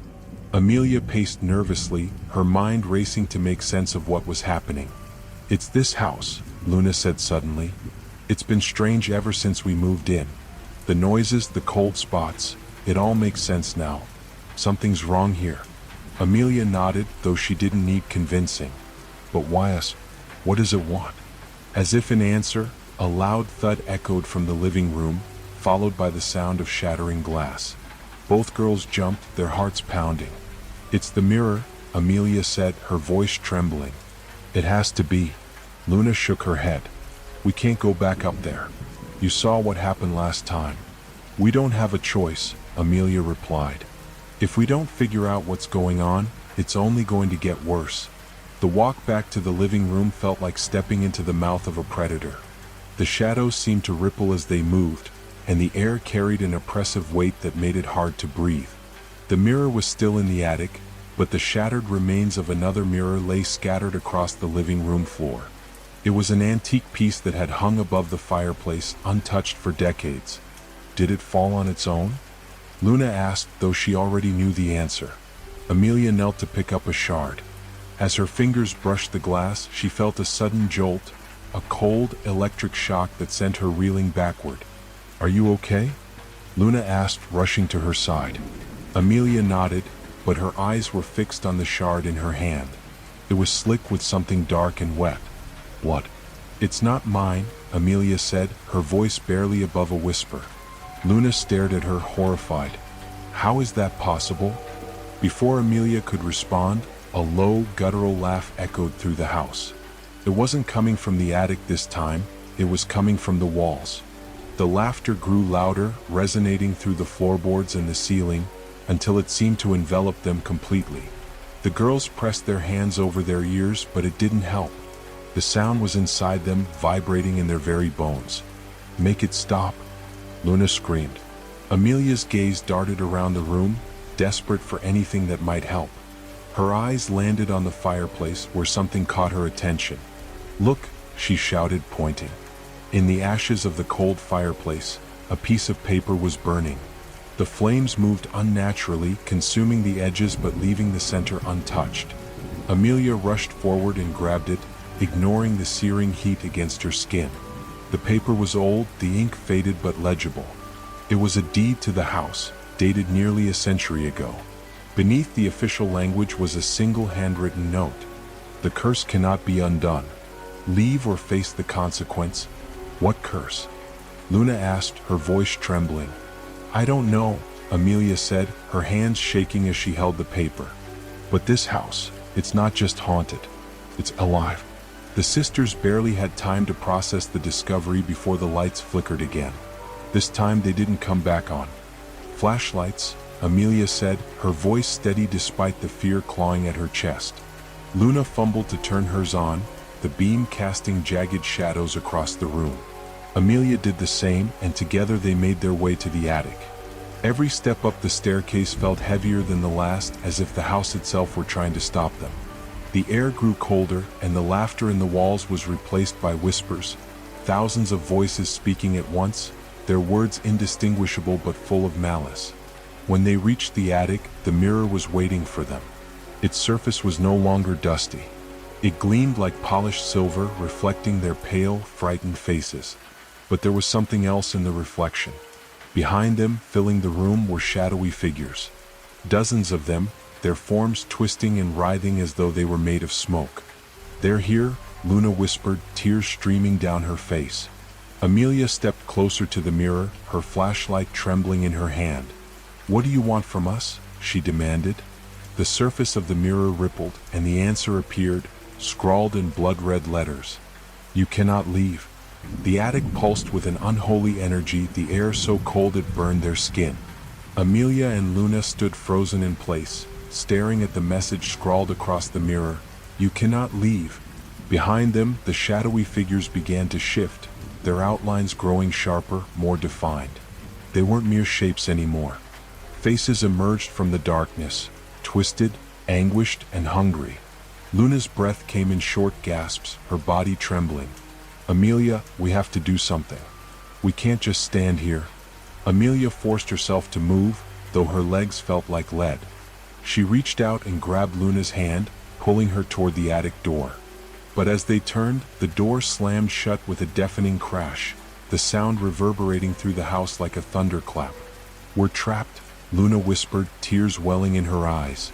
Amelia scanned the room, desperate for anything that might help. Her flashlight's beam landed on a small wooden chest tucked in the corner, half buried under a pile of dusty blankets. "There," she said, pointing. "What are you doing?" Luna asked, panic rising in her voice. "I don't know," Amelia admitted. "But we don't have a choice. There's something about this house, something it's hiding. Maybe that chest has answers." They approached the chest cautiously, the shadowy figures in the mirror following their every move. Amelia knelt and brushed off the blankets, revealing intricate carvings on the lid, symbols she didn't recognize, but which filled her with an inexplicable sense of dread. With a deep breath, she opened it. Inside were several old, tattered journals and a single rusted key. Amelia picked up the top journal and flipped it open. The handwriting was jagged and uneven, as if the author had written in a frenzy. The first entry read, "The house is alive. It feeds on fear, on pain. I thought I could contain it, but I was wrong. It's too strong, too hungry. If you found this, it's already too late. The only way to survive is to..." The rest of the page was torn, the words lost. "Too late to what?" Luna demanded, peering over Amelia's shoulder. Amelia turned the page, but the entries grew more incoherent, the words dissolving into gibberish. At the bottom of the last page, however, there was a single sentence written in bold, angry strokes.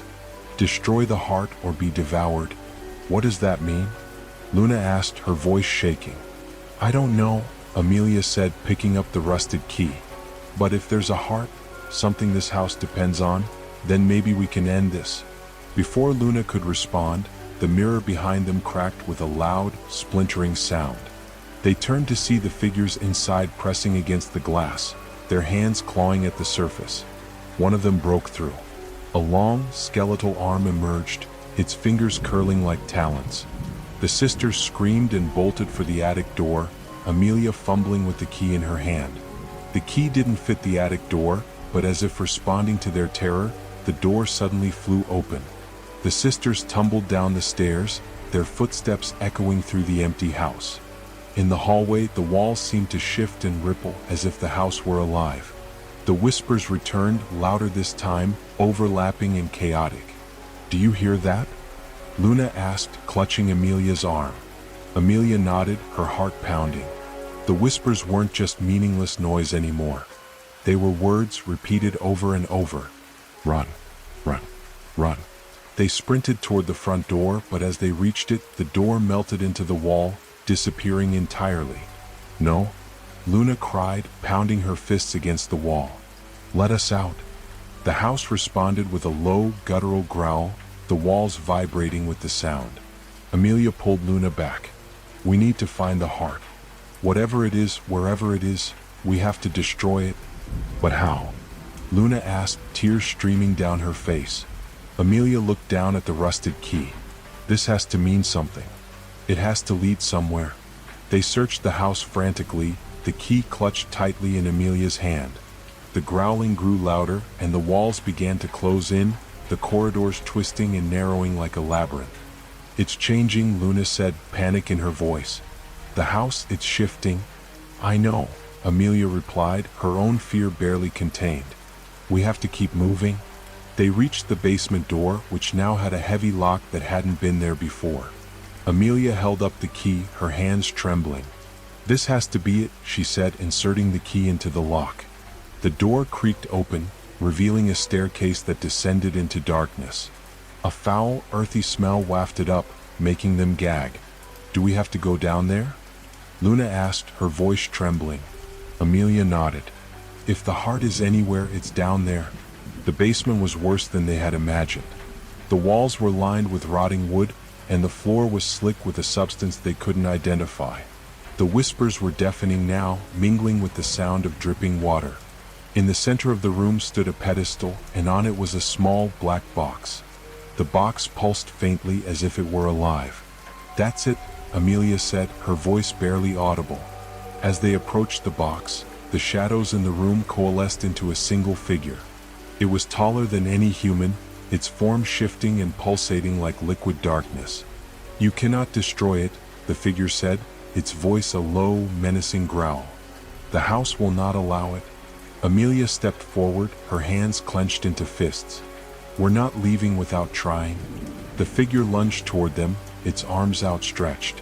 Amelia grabbed the box, and the moment her hands touched it, the house erupted into chaos. The walls began to crack and splinter, and the floor shook violently. The figure screamed, its voice a mix of rage and pain as it dissolved into smoke. Amelia, hurry! Luna shouted. Amelia raised the box above her head and slammed it onto the ground. It shattered, releasing a burst of blinding light. The house let out a final, deafening roar before collapsing into silence. When the light faded, the sisters found themselves standing outside, the house behind them reduced to rubble. It's over, Amelia said, her voice shaking with relief. But as they turned to leave, Luna noticed something in the rubble, a small black shard pulsing faintly. Amelia, Luna whispered, her voice trembling. It's not over. The air around the shattered house was eerily still, as if the world itself was holding its breath. Amelia and Luna stood frozen, staring at the small black shard nestled in the rubble. It pulsed faintly, each beat accompanied by a low hum that resonated in their bones. Amelia, Luna whispered again, her voice barely audible. It's still alive. Amelia's jaw tightened as she stepped forward cautiously, her eyes locked on the shard. It can't be. We destroyed it. We ended this. But deep down she knew the truth. The shard's rhythmic pulse felt too deliberate, too alive to ignore. Don't touch it, Luna warned, grabbing Amelia's arm. I'm not going to, Amelia replied, though her hands trembled with the urge to do just that, as if the shard was calling to her. The shard's hum grew louder, its rhythm quickening, and suddenly the air was filled with whispers once more. This time, the voices weren't just unintelligible murmurs. They were clear, distinct, and terrifyingly familiar. Luna. Amelia. Luna gasped, her grip on Amelia's arm tightening. That's Mom's voice. Amelia shook her head, her heart racing. No, it's not her. It's this thing, it's trying to trick us. But then another voice joined the whispers, soft and trembling. Please, help us. Amelia's knees buckled as recognition washed over her. It was their father's voice, pleading, desperate. Amelia, we have to go, Luna said, pulling her sister back. This isn't real. It's not them. Amelia hesitated, torn between logic and the unbearable pull of the voices. What if it is? What if they're trapped and we're the only ones who can help them? Luna shook her head furiously, tears streaming down her face. It's lying. The house, whatever it was, it's trying to pull us back in. Before they could decide, the shard emitted a blinding light, and the ground beneath them cracked open. They screamed as they fell into the darkness, the world spinning around them. When they landed, the air was thick and suffocating. They were no longer outside. They were back in the house, or at least some twisted version of it. The walls were blackened and pulsating like living flesh. The whispers were deafening now, and the shadows were everywhere, moving, watching. "What is this place?" Luna asked, her voice trembling. "I don't know," Amelia said, her eyes darting around. "But we're not alone." A shadow broke away from the wall, forming into the same figure they had faced in the basement. Its eyes glowed like embers, and its voice was a low, guttural growl.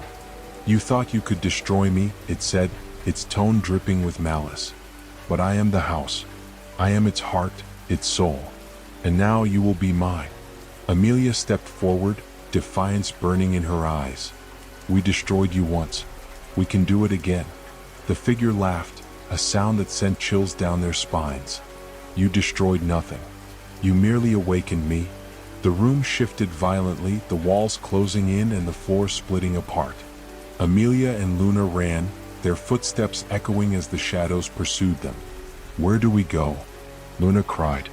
"There has to be a way out," Amelia said, though she wasn't sure she believed it. They stumbled into what looked like the living room, though it was distorted and nightmarish. The furniture was twisted, and the windows showed nothing but darkness. In the center of the room stood a massive, grotesque heart, pulsating with a sickly light. The shard they had seen outside was embedded in its surface, beating in rhythm with it. "That's it," Amelia said, pointing. "That's the heart. How do we destroy it?" Luna asked, panic in her voice. Amelia looked around, searching for anything that could help.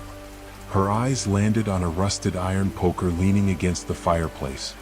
"Help me distract it," Amelia said, grabbing the poker. As Luna shouted and waved her arms to draw the shadow's attention, Amelia sprinted toward the heart. The figure lunged at her, but she swung the poker with all her strength, striking the shard. The heart let out an ear-piercing scream, and the house shook violently. The walls began to crack and crumble, light pouring in through the fractures. "Amelia, it's working," Luna shouted. Amelia struck the shard again, and the heart convulsed, its surface splitting open. A torrent of black smoke erupted from it, filling the room with a choking stench. The figure screamed, its form dissolving into the smoke. "You cannot destroy me. I am eternal." Amelia raised the poker one last time and drove it into the shard with all her strength. The heart exploded in a burst of light, and the house collapsed around them. Amelia and Luna screamed as they were engulfed in the light, their bodies lifted into the air. When they opened their eyes, they were lying in a field, the remains of the house smoldering in the distance. "It's over," Luna said, her voice barely a whisper. Amelia sat up, her body aching. I think it really is this time." But as they stood and began to walk away, neither of them noticed the faint glow in the ashes behind them, the shard pulsing faintly once more.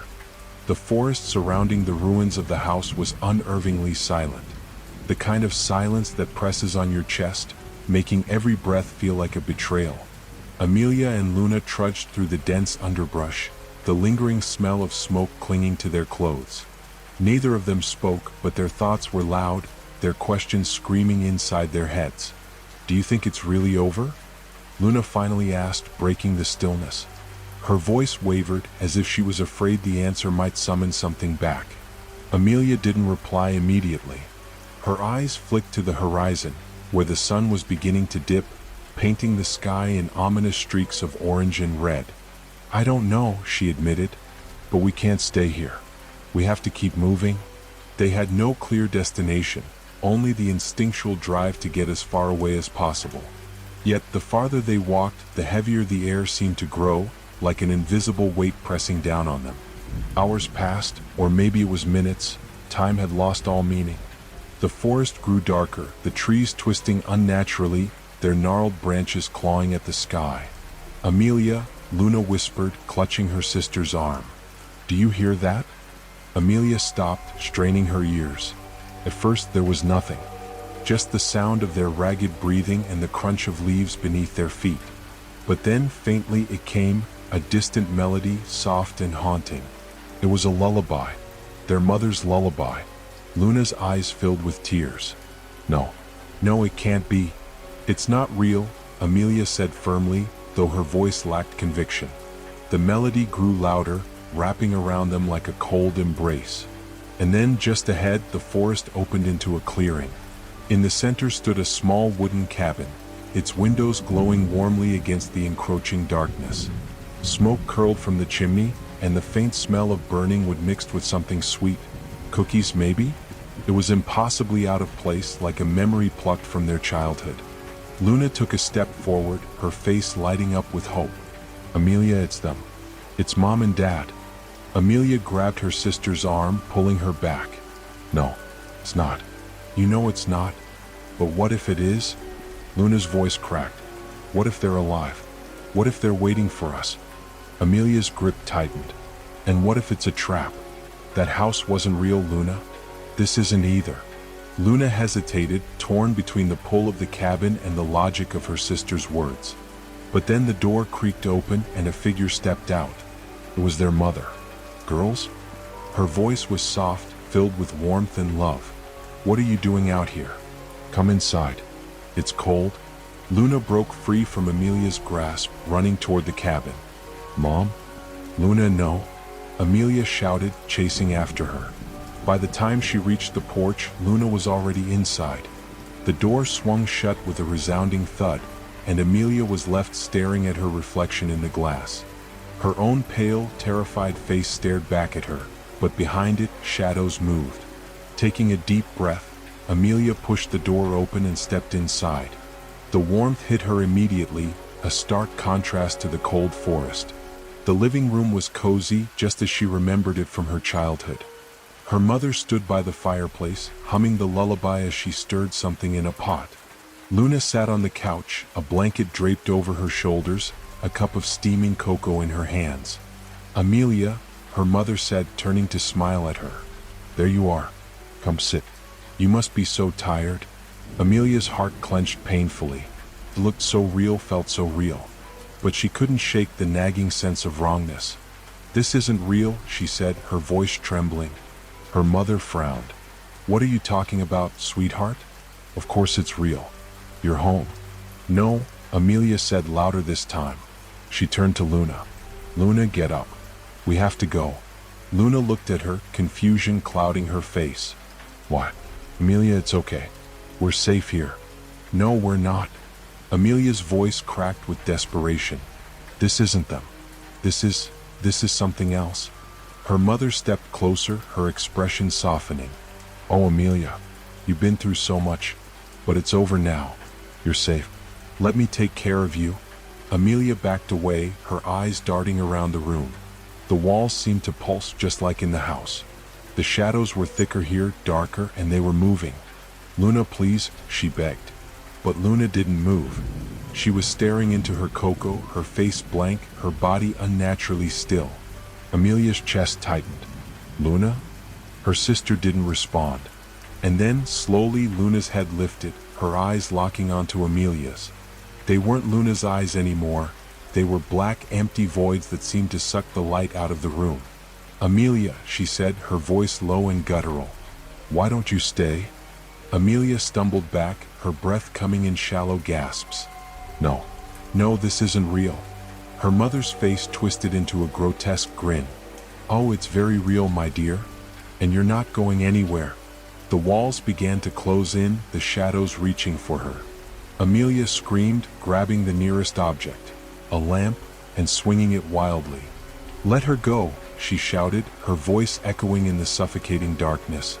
The shadows recoiled, hissing, but the figures didn't move. Amelia's mind raced. She needed to think, to act, but the weight of fear was crushing her. And then she saw it, a small crack in the wall, faint light seeping through. She bolted toward it, dodging the grasping shadows, her heart pounding in her ears. Amelia, her mother's voice roared, deeper and more menacing now. You can't escape. But Amelia didn't stop. She reached the crack, clawing at it with her hands, widening it just enough to slip through. She tumbled out into the forest, gasping for air. The cabin was gone. The clearing was empty, silent. But Luna was still inside. Amelia fell to her knees, tears streaming down her face. "I'll come back for you," she whispered, her voice breaking. "I promise."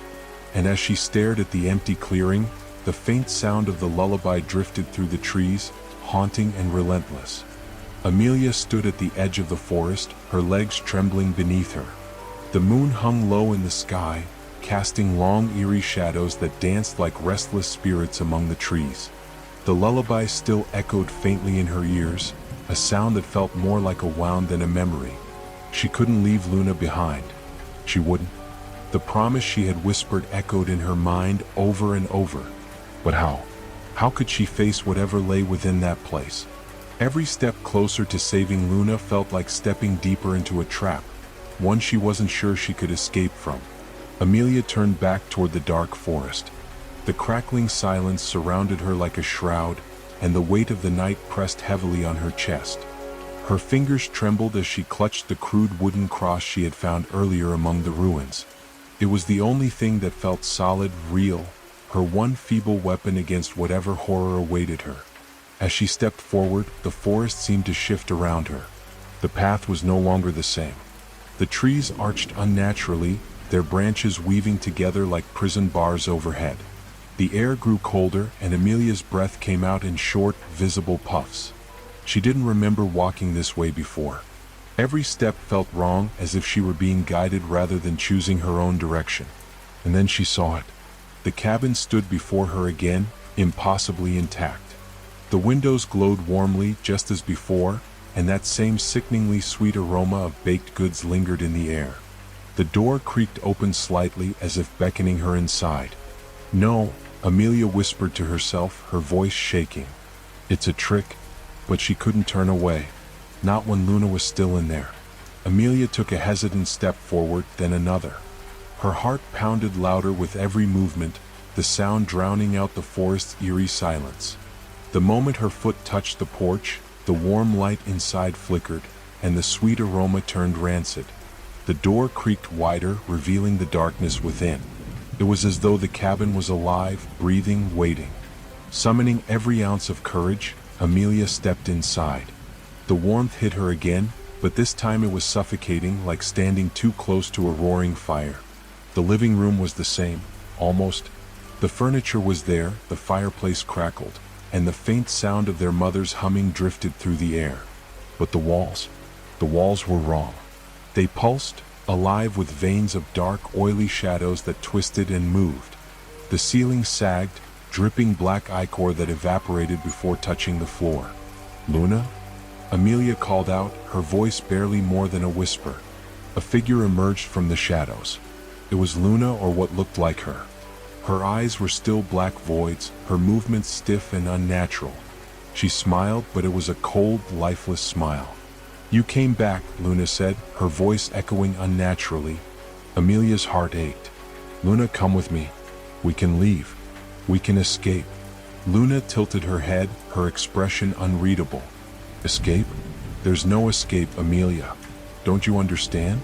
This place, it's us now. It's part of us." "No," Amelia cried, stepping closer.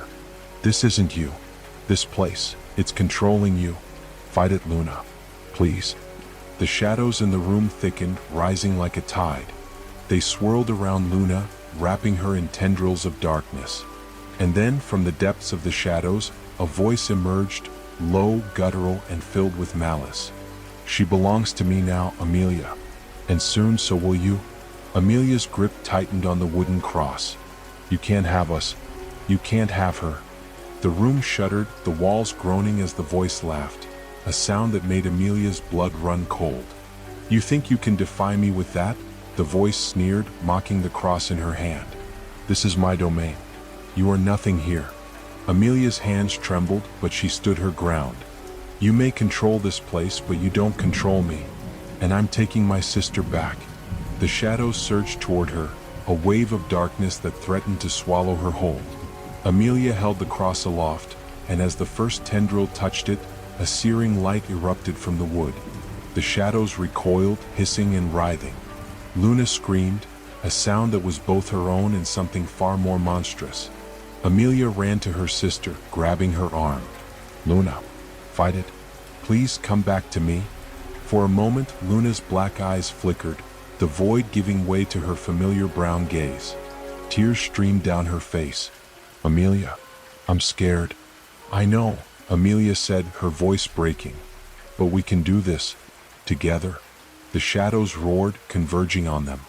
Amelia held the cross tighter, the light growing brighter, driving the darkness back. "Leave her alone," Amelia screamed, pouring every ounce of her will into the words. The room convulsed, the walls cracking, the ceiling caving in. The shadows let out one final, deafening scream before they dissipated, evaporating into nothingness. And then silence. Amelia and Luna collapsed onto the floor, gasping for air. The room was gone. They were in the clearing again, the forest bathed in pale moonlight. Luna clung to Amelia, sobbing. "I thought I lost you," she whispered. Amelia held her tightly. "You'll never lose me," she said. "Not ever." But as the sisters sat there holding each other, a faint sound drifted through the trees, a familiar, haunting melody. The lullaby. Amelia's blood ran cold. She looked down at the wooden cross in her hand. The edges were charred, the light it had emitted now gone. And then she saw it, just beneath the surface of the wood, faint and pulsing. A shadow. The voice returned, soft and chilling, whispering in her ear. "This isn't over, Amelia. Not yet." The screen fades to black. The sound of the lullaby lingers, growing louder. A single line of text appears. "Some promises can never be broken.